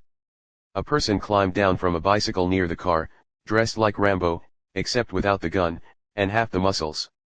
He had painted his face and dyed his hair white, with black spots for the eyes. It looked ridiculous, truth be told. The rest of the group seemed to recognize him, but instead of attacking, they all looked embarrassed. You have come farther than you should have, but you found your sworn destroyer, the fool declared, trying desperately to look badass, but coming desperately short. Prepare to face the wrath of... Oh God, not this again, Lanka sighed, the rest of the group eerily silent. The panda. The what? Ryan asked, unsure whether to condemn this man's terrible fashion sense or applaud his efforts. At least someone in the city understood the importance of costumes. Is your power only getting laid every 10 years? Pandas are picky, the ridiculous man answered, but something in his tone made Ryan dubious. He didn't even look Chinese. He's a vigilante. Somehow, Lanka made the word sound ridiculous, rolling her eyes while she said it. Clearly, she didn't take him seriously. He can transform into a panda. And? Ryan asked, expecting something else. And that's it? But a very big panda, Ki-young added with a chuckle as if to soften the blow. Man, some genomes were just unlucky. Has the fear of the panda petrified you, villains? The hero put his hands on his waist, mistaking the awkward silence for fear. Did he seriously come all the way here to pick a fight? Ryan could respect that, although he should work on his introduction. Just ignore him, and he will go away, Jamie replied, leaving for the armory without sparing the poor would-be hero a glance. Ki-young followed soon afterward, although she gave a pitiful glance at the poor animal. Even the foundry's guards seemed to joke about the newcomer, not making any effort to intercept him. You will not escape me. Frustrated by this lack of respect, the panda underwent a terrible transformation. Black and white fur grew on his skin, his body gaining mass and muscle. He grew claws and fangs, shedding his pants and jacket like a magnificent butterfly. The man was gone, leaving only the panda. It was a pretty big panda though, even larger than a polar bear. Yet when he let out a scream, Ryan found it cute, rather than terrifying. With a heavy sigh, Lanka joined her index and middle fingers together to form a gun, and fired an orange sphere of energy with it. The projectile flew towards the panda at an arrow's speed, and hit him in the nose. The poor animal instantly fell to the left side, paralyzed. Ryan understood now why they called her sphere. All right, Lanka said, drawing a Beretta 76 from her pocket. I call dibs on his corpse. You're going to kill a panda? Ryan asked, horrified. They're extinct. Yeah, that means we can sell his fur to a collector. She pointed her gun at the poor beast. I'm stopping you right there, Cruella. Ryan moved in the barrel's way, unable to stand animal cruelty. I won't let you kill the last panda. You could get the death penalty for this. He's not a panda, blabbermouth, he's an idiot. It's like being already dead, except you lost your mind while alive. I can't allow you to anger PETA. You don't know what those guys are capable of. Or what they could do, before the wars. Who the hell is PETA, a genome? She asked, confused, before lowering her gun in annoyance. You know he's going to come back and get killed by the guards later, blabbermouth. The way I see it, it's survival of the fittest. At least I will make it quick. I'll take full responsibility for saving this disciple of style, Ryan replied, his female companion rolling her eyes and putting her gun back in its holster. I believe there is still hope for him, my marauding friend. She raised an eyebrow. How do you know that? That she was an ex-bandit? The snake tattoo on your arm, which you tried to cover up beneath other ones, Ryan replied, having noticed that detail during the poker night. I already met people with it. Very unkind people. I hope you killed them, she replied, the guards letting them inside the foundry's perimeter. I belonged to a real band of savages back in the day. Oh yes he did. Ryan and Lanka walked towards the metal gates, finding Jamie and Ki-young discussing with another duo. Or rather, a woman was talking, and everyone else listened with occasional nods. She was obviously a genome, her skin was deathly pale, unnaturally so, and her long hair bright blue. This mature lady carried herself with an eerie sort of elegance, that of an otherworldly fairy among men. Unlike Ryan's team, she had style aplenty, wearing a black Greek chiton dress as her costume, alongside sandals, a shark-tooth necklace, and skull-shaped earrings. Ryan couldn't explain why, but he had a bad feeling about her. Mostly because Jamie and Ki-young seemed stiff as hell when she spoke, and even Lanka tensed at her sight. The courier also recognized her bodyguard as the woman who tried to flirt with him at the Bakuto, back when he had messed up with the chain of events. Although this time, she had traded her dress for a black uniform and an assault rifle. Since they hadn't met in this restart, she didn't recognize him. The blue-haired woman and her bodyguard passed by Ryan and Lanka on their way to the parking lot, before stopping abruptly when she noticed the courier. "You," the blue-haired woman said, her voice deep like someone used to being obeyed. "Moi." Ryan pointed a finger at himself. "How old are you?" she asked, her sharp gray eyes examining him closely. Somehow, it felt like locking eyes with a hungry crocodile peeking out of the water. What a question. Ryan made a mock bow. "I'm immortal, but don't tell anyone." "No one is immortal," she responded, vaguely amused. "I hope to reach your age one day though." Then she stopped paying him any mind and walked away with her escort. "Shit," Lanka whispered. "That's not good." "Who is she?" Ryan asked, curious. "Pluto, Augusta's sister and underboss," Jamie said upon regrouping, clearly worried. "When he sends her, heads fall." "Isn't Pluto a guy in Roman mythology?" Ryan asked. "I support gender equality, but wouldn't Plutonia have been more appropriate?" "I believe they had a theme naming thing in the family," Lanka replied, relaxing once the underboss was out of sight. "The third member of the sibling trio, Neptune, serves as Augustus Consigliere. At least they tried to respect the spirit of the names." Ryan appreciated the cultural reference. "What's her power exactly?" "If she wants you to die," Jamie said, his eyes darkening, "you die." "As in what? She vaporizes you with lightning." "No, you just die," Jamie interrupted Ryan, a hint of fear and wariness in his voice. Perhaps he worried rightfully that Quicksave would try to put this power to the test. "There is no warning, no protection, no counter. If she wants you dead, you die. The end." "Since we still have enemies alive, her power must have limits," Ki-young said. "But we don't know them." This only made Ryan even more interested. He would check it one loop. Lanka, however, wanted more information. "Why was she here?" she asked Jamie. "5 of our made men have died under mysterious circumstances lately," Ki-young replied instead. "The meta-trash?" Jamie shook his head. "No, they would have loudly claimed these murders, and they aren't their style. Poison powerful enough to affect genomes, explosives, drowning and suffocation. The boss believes this is a new vigilante. Pluto and the Killer 7 Hit Squad will take care of this, and if they ask for anything, we are to assist them with the task." "Explosives," he said. "My invisible nemesis struck again," Ryan said, happy to have solved the mystery. "Yeah, I thought the same," Jamie said. "But unless the one responsible knocks at our door itching for a fight, we're leaving the higher UPS to deal with this. Once the hit squad is after someone, it's only a matter of time before the matter is solved." Ryan guessed it would be rude to say murdered. "All right, a few rules about how to address Vulcan," Jamie told Ryan, as they stood before the metal gates. "Don't make jokes about her height, and for the love of God, don't mention Wyvern unless she mentions her first." Ryan nodded dutifully, the doors opening to let them walk inside. Jamie led them onto a guided tour of the foundry, although it quickly became clear the name didn't fully illustrate the truth. The building housed a whole weapon production operation, from the metal processing to the assembly line. The group walked through searing hot rooms full of furnaces and automated assembly lines. They produced guns, bullets, and rockets. Some of the guards even wore variants of Jamie's own armor, albeit bulkier and far more intimidating. Eventually, they reached Vulcan's workshop. It was the quintessential genius's lair, full of bulky devices, glass bulbs providing light, and strange contraptions centuries ahead of modern times.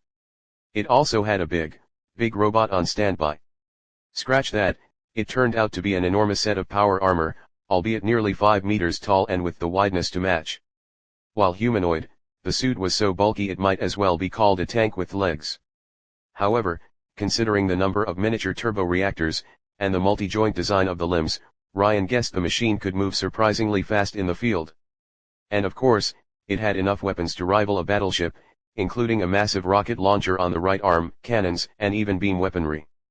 The courier also noticed multiple eye-shaped cameras dispatched all over the machine, perhaps to allow the user to see in all directions. Finally, the machine was plated with gold, probably to show off as much as possible. The builder was waiting for them, drawing plans on a large table. Much like Pluto, in spite of her codename, Vulcan turned out to be a girl.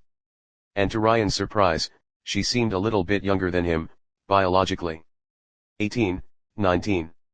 In any case, she was petite, barely 1 meter 60 tall, with olive skin, sharp black eyes, and dark hair bound into a bun by a pencil of all things. She dressed rather casually for her station, a mere black shirt, dirted pants, and unlaced shoes. But when she looked at him, Ryan could see the fierceness in her gaze. I expected someone taller, Ryan told her innocently. Like Wyvern. The room grew incredibly tense, everyone looked at him as if he were insane, except Vulcan, who gave him a murderous glare. Ryan looked away at the giant mech, whistling. "We'll see who is taller when I blow off your legs, jackass," the capo said with a face that reminded Ryan of Len. She must have had the same height complex. Because right now, you just stepped on a landmine. Here comes Napoleon. Quick save, please, a little respect, Jamie coughed, he and the rest of the team nodding at Vulcan. "I'm sorry, Chief. He doesn't know what he says." "Oh no, he does," Vulcan replied angrily, glaring at Ryan. "The bitch is my personal N-word. When someone speaks it, they suffer. Do you have any survival instinct?" Lunka hissed at Ryan. "Of course not, I'm immortal. Survival instincts are for people who can die." The courier glanced at the giant armor, noticing the enormous reactor on the machine's back. "Is that a miniaturized fusion reactor?" Vulcan's face betrayed some surprise, although she remained clearly furious with him. "I'm surprised you could tell. I worked on one once, albeit nothing this advanced," Ryan replied, examining the rest of the suit. "And plasma beams for offense too. Clever, clever. Maybe I should give you a live demonstration." As Vulcan spoke these words, the suit moved on its own. The other genomes took a step back, and Jamie in particular looked ready to summon an energy sword. "Though since you've got a brain, I guess I will only destroy the legs." Ryan simply kept observing this marvel of technology, even as it pointed its weapons at his lower half. "MMM." Vulcan frowned, her anger replaced with astonishment. "You are awfully close to death, and yet neither your heartbeat nor blood pressure changed at all. No abnormal neural activity either. You give absolutely zero fucks." Wait, how could she know that? Did she have a telepathic link to her suit's sensors?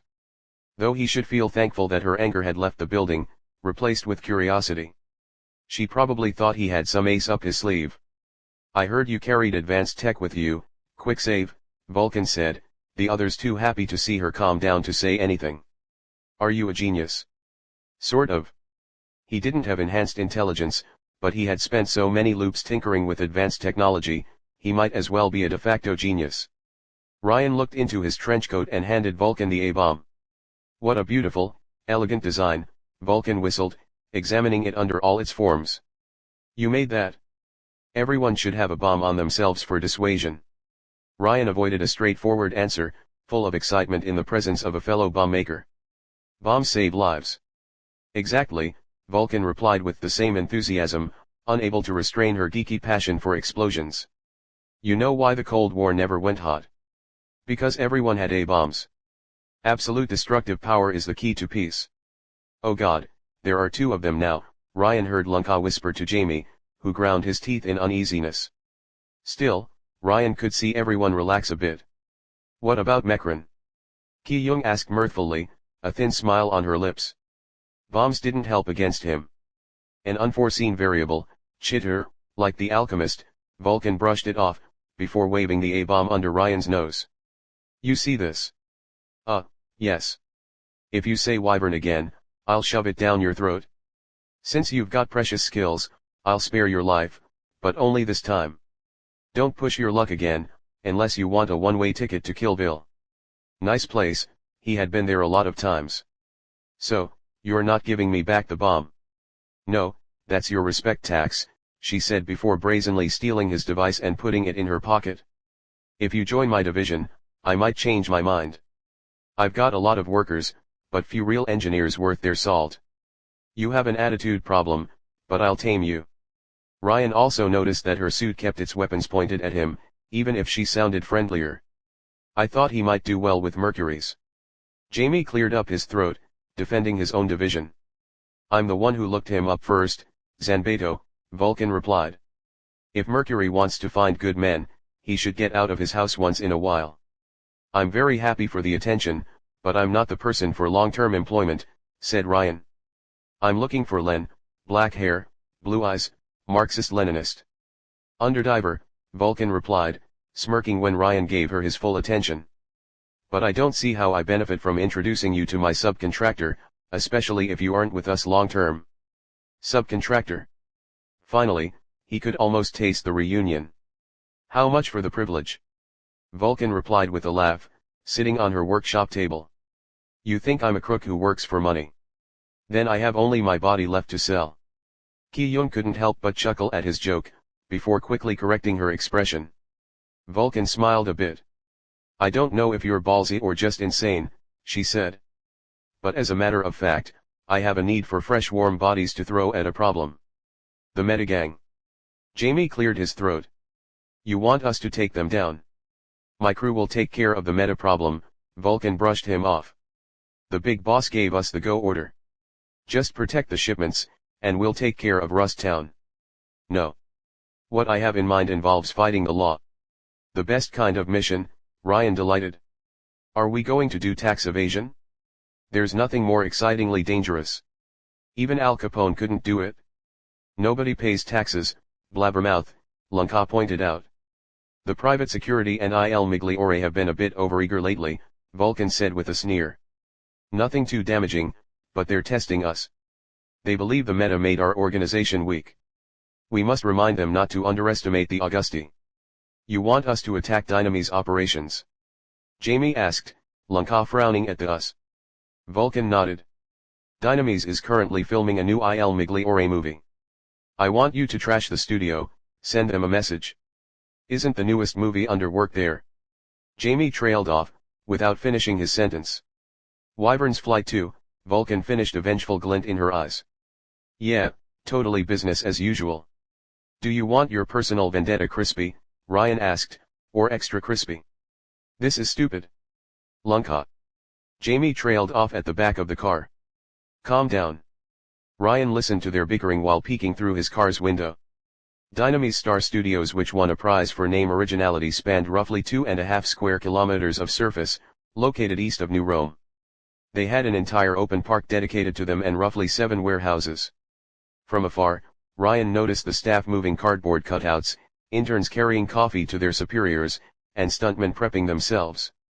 The studios only had one checkpoint entrance, and few guards. They clearly didn't expect an attack. Still, the group had parked outside the studio's confines, unable to find a path inside without security cameras in the way. Ki-young napped with her head against her boyfriend's shoulder, her eyes closed. While the group remained at safe distance from the studios, she had sent her rats to do scouting work. From what Ryan understood, Chitter's enhanced rat family acted as relays, allowing her to control a swarm of vermin over a large area. Ryan suspected that instead of true telepathy, which was a blue power, Chitter physically modified her rats into an extension of her own nervous system. On one hand, it meant destroying her main rats would cancel her power for a time, but on the other hand, her vermin familiars could act independently without her direct input. I mean, why would we risk ourselves fighting Wyvern, aka the dragon shapeshifter who can take on the boss? So he, Lunka pointed an accusing finger at Ryan, who made an offended pose, can earn himself a personal favor. Because Vulcan wants it, and she's one of the capos, Jamie replied, and with luck, we won't have to face her. I doubt she has time for actor work. What happens if you're wrong? None of us can take her on. Thing was, Ryan had a bad feeling too. He couldn't explain it, but the courier had developed a strong intuition over his various loops. And right now, his sixth sense warned him of danger, of someone watching him. Yet their current location should be a blind spot for the security cameras. He should install a radar in his car. A bit distraught, Ryan put on the radio and activated the special feature, hoping to find good old-school music to drown out the noise. In other news, the Roman Republic is still under curfew, after Gaius Julius Caesar's assassination. Again with Caesar? It had been 2,000 years. What news channel is that? Jamie asked, curious. I don't recognize the speaker. It's my chronoradio, Ryan explained, changing the channel. It listens to channels across space and time. But for some reason, it usually defaults to the Roman Republic era. You should work on your stories, blabbermouth, Lanka taunted him. They didn't have radios 2,000 years ago. In one version of the past, they did. You can't have multiple versions of the past. Ryan looked at her with a deadpan look. It was wasted effort with his mask on, but still. That's not how time works, he said, with the same tone as an adult talking to a petulant child. Fuck you, Einstein. Whenever you want, Ryan replied, before finally finding the post-apocalyptic blues channel. Ki-young chose this moment to wake up. So? Jamie asked her. Wyvern isn't present, she said, scratching her neck. Someone's filling in for her. See, I knew she didn't do her own stunts, Jamie told Lanka, vindicated. She's probably too busy with field work. There's no guarantee she won't fly in after somebody calls the alarm, she replied, opening the window and lighting a cigarette. The bad news, however, is that wardrobe replaces her for the stunts, Ki-young continued, and Adam Cat is there too. Jamie didn't sound concerned about wardrobe, but instantly bristled when she mentioned the other genome. Wardrobe gains power based on her costume, right? Ryan asked, trying to stir up his memory. If she dresses as a vampire she drinks blood and burns in the sun, if she dresses as Wyvern, then she can fly. Ki-young nodded. It's a very weak version of the real thing, so even if she dresses like Augustus you can still hurt her, and the effect lasts only as long as her clothes are relatively intact. Yellow genomes are bullshit, Lanka complained. I can understand wardrobe's presence, but Adam Cat? Jamie asked his girlfriend. He's doing a guest appearance in the movie, she replied, showing concern. Do we abort? Abort? Ryan turned his head around. Why abort? He's that powerful. Adam Cat was, one of us, Jamie said. He's a spy? Ryan asked. Like James Bond? No. It's complicated. Jamie joined his fingers, trying to find the right words. He's having a teenage rebellion phase, but he'll come back into the fold, eventually. His parents are part of Augustus' inner circle, and we've been explicitly forbidden from endangering him in any way. Don't let him touch you, blabbermouth, Lanka said, or you go boom. He can transform anything into a bomb, but only with direct skin contact, Ki-young added. Interesting, Ryan lied, before asking the really important question to Ki-young. CGI, special effects, or stop motion? They use CGI. The courier put his head on the steering wheel, mourning the loss of cinema's golden age. So what do we do? Lanka asked Jamie. We go in gun blazing, make a ruckus, and then bolt away. No, Jamie replied, turning to his girlfriend. Here's what we'll do. You flood the studios with rats from afar, make a ruckus, then we immediately drive away. Ryan immediately understood the obvious flaw in this plan. Wait, we don't fight anyone. No. Betrayal. Betrayal, the courier pointed a finger at Jamie. You can't do this to me. I won't let you get in a firefight with Adam Cat, quick save, Jamie replied. I'm sorry, but I don't want any trouble on that front. You ask too much, the courier said, his fellow genome sighing in defeat. You're killing me, Jamie. You're killing me. You'll live through it. The swordsman shrugged, before turning to Ki-young. So. I'm your girl, she said, falling asleep. Ryan turned to Lanka for support, but she simply looked out of the window, finishing her cigarette.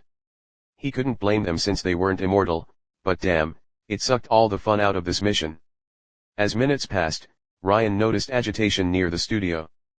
People getting out of the warehouses, screaming. Then they came crawling. Hordes of thousands of black and brown rats. They escaped from the warehouses, breaking windows under their sheer weight. There were so many of them, that the rodents had to climb on one another to advance, forming waves and walls of fur. Ryan almost felt pity for the poor Dynamis trainees, confronted with this terror while they toiled without any hope for a paycheck.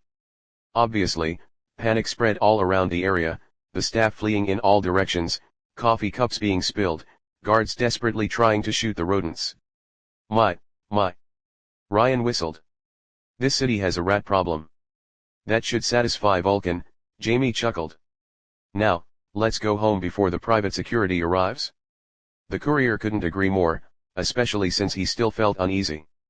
Ryan pushed the accelerator pedal, abandoning the vermin-infested studio for the city's broad lanes.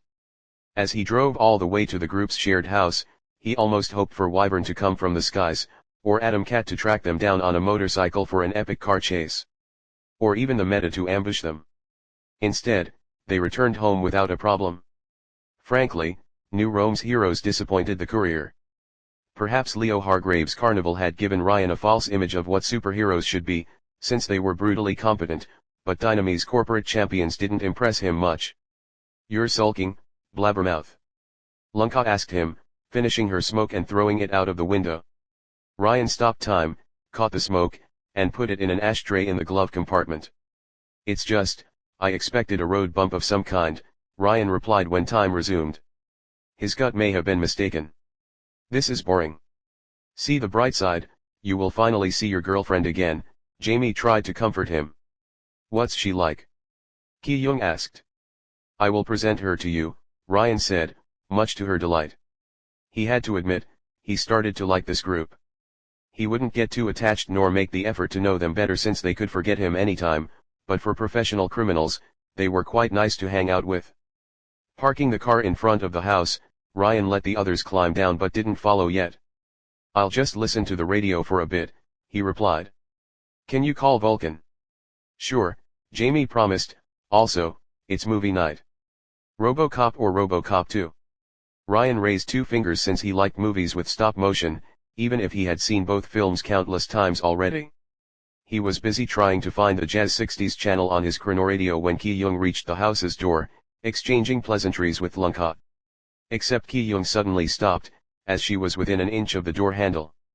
Ryan lowered his car window. What's up? I can't sense the rats I left at home, the rodent master replied, bothered. They scampered off. Jamie asked. His girlfriend shook her head. I explicitly told them to stay and watch the place. Now, Ryan wasn't the only one with a bad feeling. Lunka drew her gun, moving first with a frown on her face. Ki-young took a step back, while her female friend put a hand on the door handle, the other ready to shoot through it. Click. Ryan instantly stopped time when he heard that oh-so-familiar sound, but it was already too late. When the world turned purple, his power freezing everything in place, the house had already transformed into a giant burst of flames and debris. The inferno swallowed both Lunka and Ki-young whole and incinerated them instantly. The blast had somehow caused all his car's reinforced windows to explode into sharp shards and triggered its alarm. Ignoring the glass shards grazing his skin, Ryan emerged from his car and rushed at Jamie's side, making a futile attempt to rescue him. When time resumed, he received a mouthful of dust, ashes, and stones for his trouble, the entire house having been vaporized. Jamie, thanks to his armor, was more shocked than hurt physically. Emotionally though. Ki-young. The swordsman rushed to his girlfriend's side, but even with her genome durability, the blast had killed the young woman instantly. Her flesh had been seared so much, her eyes had fried and one could see the bones. Damn, Ryan said upon observing the corpses, before glancing around to look for the responsible. No one in sight, although he couldn't distinguish things clearly through the smoke. I didn't expect that at home. Ki-young. Jamie muttered while holding his girlfriend in his arms, his horrified eyes then wandering to Lanka's body. He then turned to Ryan, panic overtaking him. We have to go to the hospital. It's useless, Ryan replied, having studied medicine enough to know they lacked either the tools or the time to make a difference. They're dead. You can't do anything. For the first time since he met him, Jamie looked at Ryan with a new emotion, pure, undiluted fury. That's all you have to say, he asked venomously. They're dead. Thing was, Ryan had seen so many people die, that he had grown numb to it. He cared on an intellectual level, but since he could still rewind time and avert this attack, the destruction carried no emotional weight. The courier liked both girls and would make sure they survived next time, but he didn't see the point of being sad now. He would rather gather as much information as possible to make sure he prevailed in the future. Ryan would have loved to say he had become a creature of logic, but apathy would have been a better word. Still, Jamie's incensed, distraught expression saddened the courier enough to make an effort. After all, the swordsman had tried to help him with his own lingering sadness. It's okay, I can bring them back, Ryan promised. I can. The courier noticed movement at the edge of his vision and turned around. The glass shards from his car flew at him like thrown knives. Worse, Jamie's armor suddenly seemed to suffer from a short circuit, a surge of lightning electrocuting him. The swordsman genome let out a scream of pain, as the sheer voltage fried his flesh and forced him to release Ki-young's corpse. Shit, the killer was still nearby. Ryan stopped time to dodge the knives. He looked around to locate for the source of the attack, but no one was in sight. Was the attacker invisible again? He never had the time to confirm it, no pun intended. The moment time resumed, the courier felt a sharp pain in his neck. His vision turned upside down, his entire body below the throat going numb as his ear hit the grass. Glass shards swirled above him like a tornado, shredding Jamie alive before he could recover from his own armor's incapacitation. Was that Ryan's headless body at his side? The beheaded courier could only widen his eyes, before all the glass shards fell on his skull like a rain of swords. Ryan woke up at his Plymouth's driver wheel, back to the beginning. Instead of moving directly to Renisco's place, the genome parked his car near the city's entrance, staying still as he gathered his thoughts. Twice, he snarled out loud. He had been had twice when he was so close to finding happiness. Okay, now, that settled it. Someone was after him. Someone bold enough to attack while he had a whole group of genomes at his back. But who? Ryan was flattered to have a secret archenemy, but he didn't see anyone with the means and motives except the Meta. Or did the assassin target him on principle due to joining the Augusti? Was it a lone wolf? This person seemed like a professional, and you would need a mighty bomb to cause an explosion that powerful. Ryan dying right after he stopped time implied that the killer had figured out his cool-down period, and Shitters rodents had been killed to prevent them from warning their master. That must have involved a lot of information gathering, perhaps even a whole crew.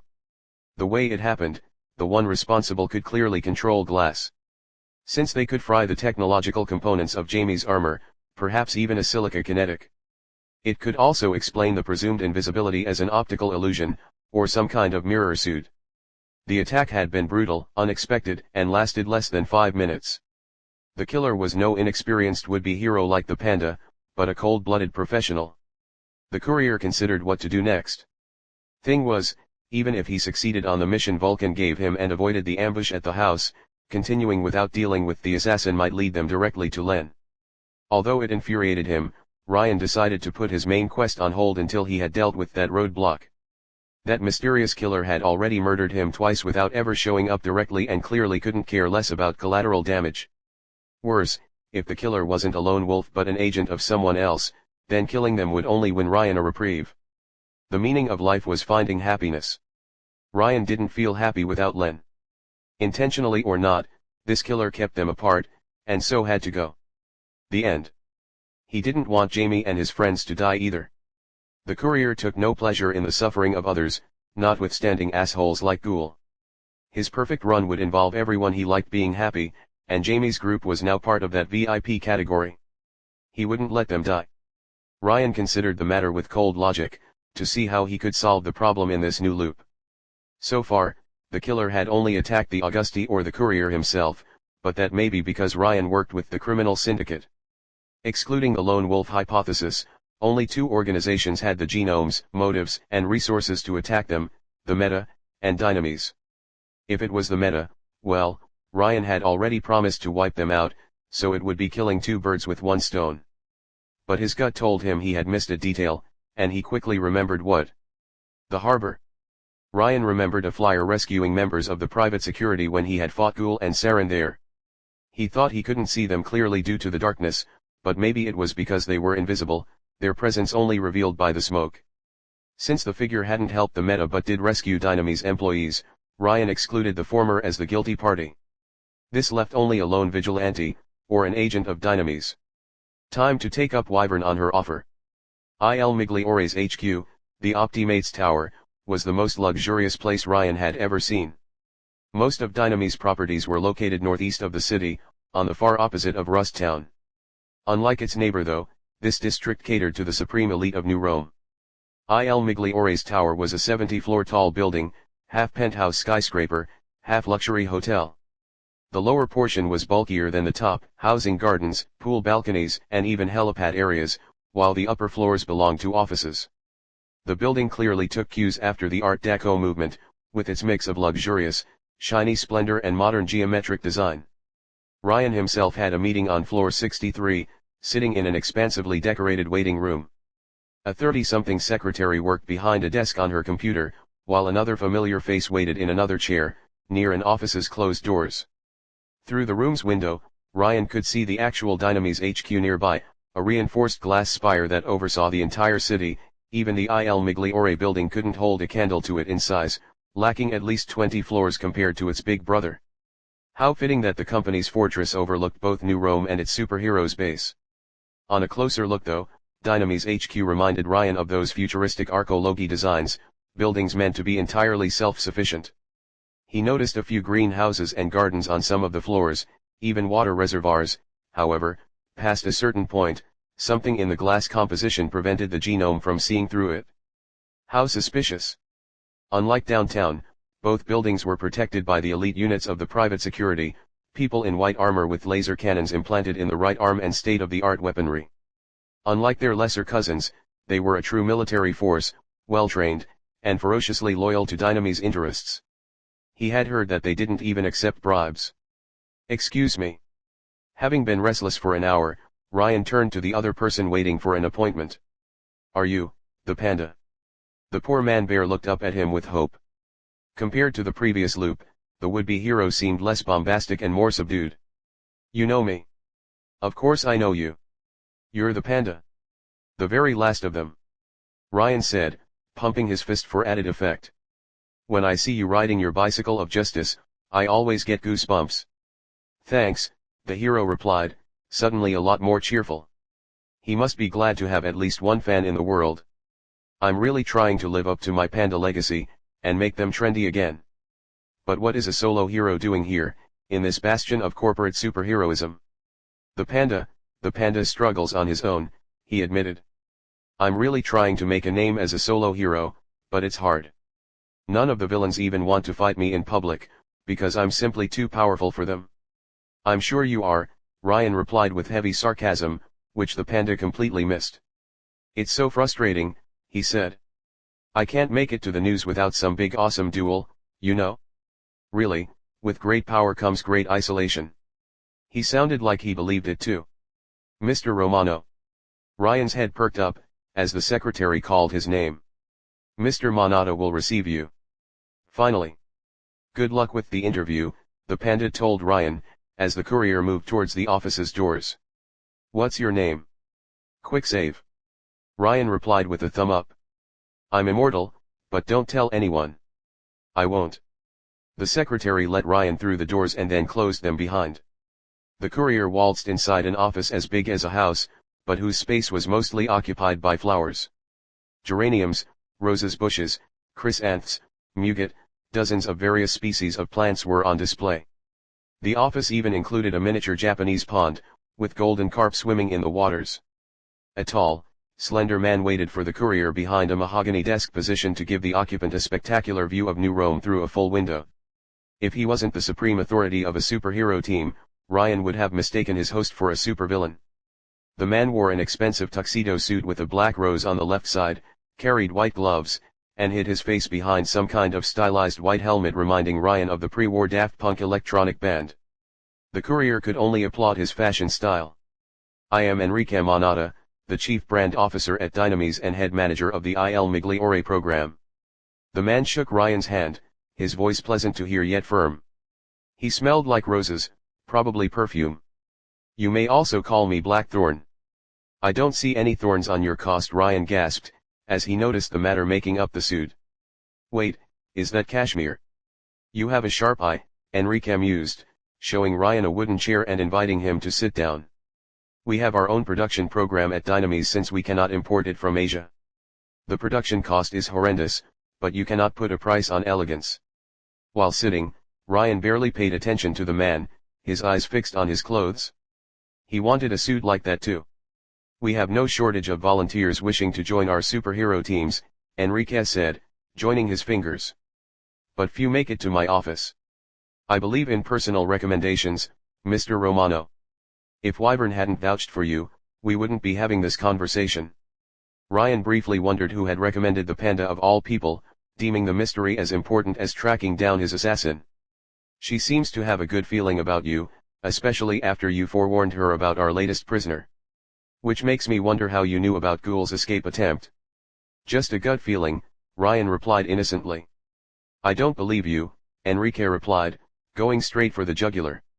"We have been having trouble with the private security lately, and several members tasked with escorting Ghoul actively tried to help him run away.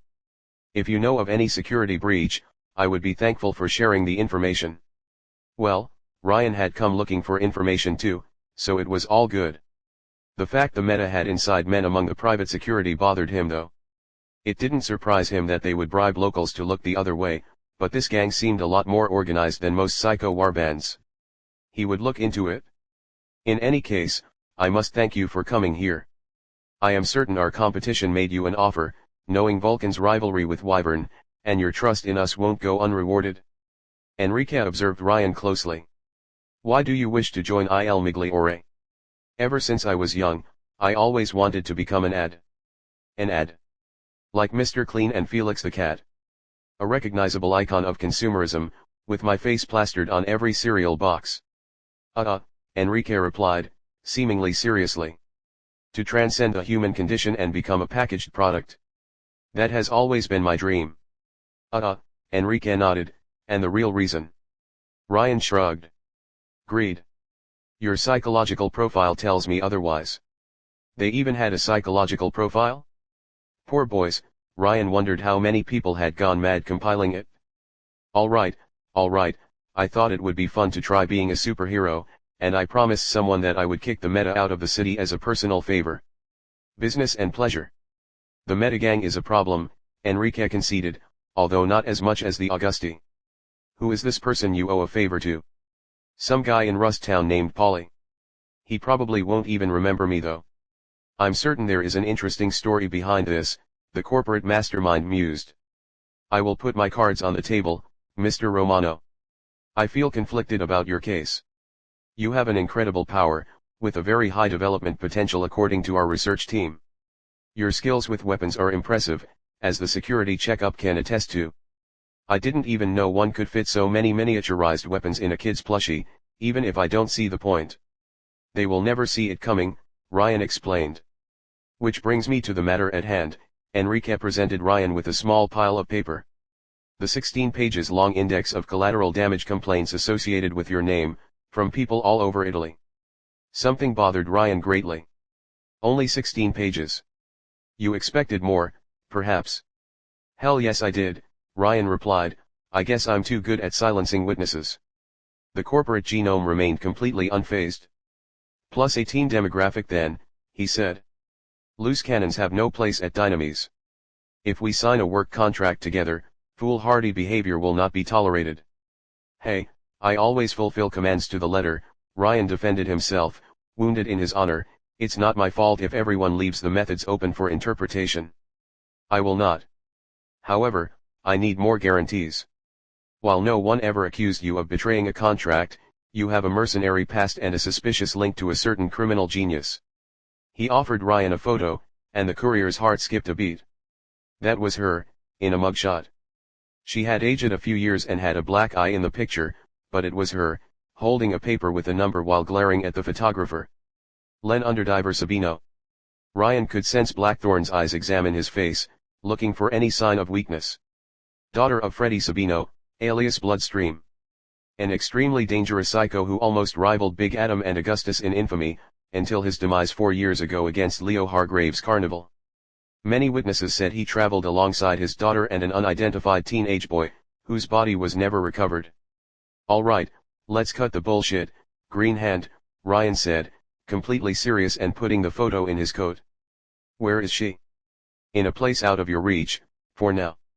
I've had my eyes on her for a time. Her arrest was my brother, the vice president's, doing, and a missed opportunity for recruitment. He believes in harsh measures, I believe in rehabilitation. The public loves redemption stories. If I behave, you will lead me to Len, while hoping that my presence will make her join your group. Definitively an evil mastermind." "Ah, now we are getting somewhere," Enrique replied. "It will be much better for us if you told me the truth, Mr. Romano. How much is she worth to you?" "Everything." "Perfect.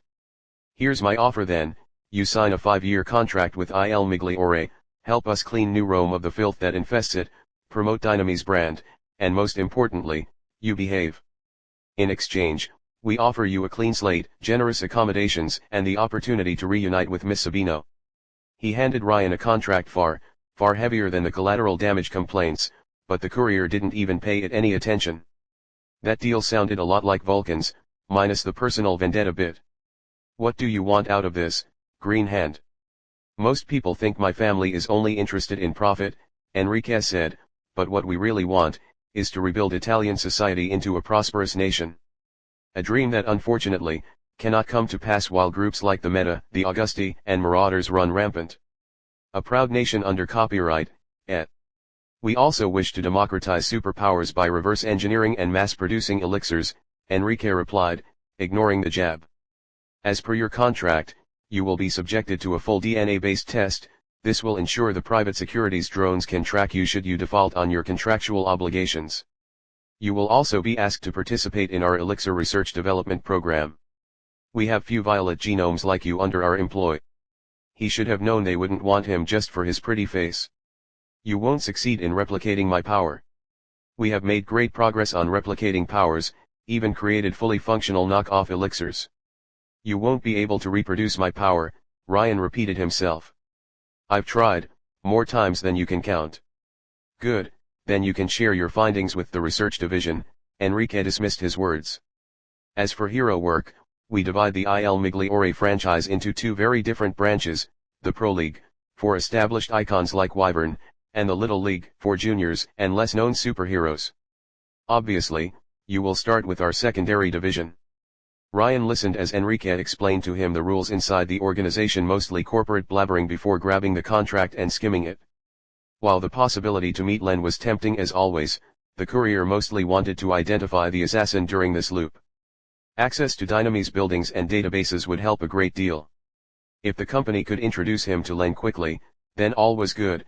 If they delayed too long, he would simply take the information and return to the Augusti path. Something caught his attention. "Only 30% royalties on merchandising?" Ryan asked. "That's theft." "We will also change your name," Enrique said. "Quicksave is not punchy enough for our marketing department, and video games are a very niche market nowadays. How about Time Lord? PR says it will catch on quickly, especially with teenagers. A soulless name developed to please hordes of monsters." Why did Ryan feel like he had made a deal with Satan?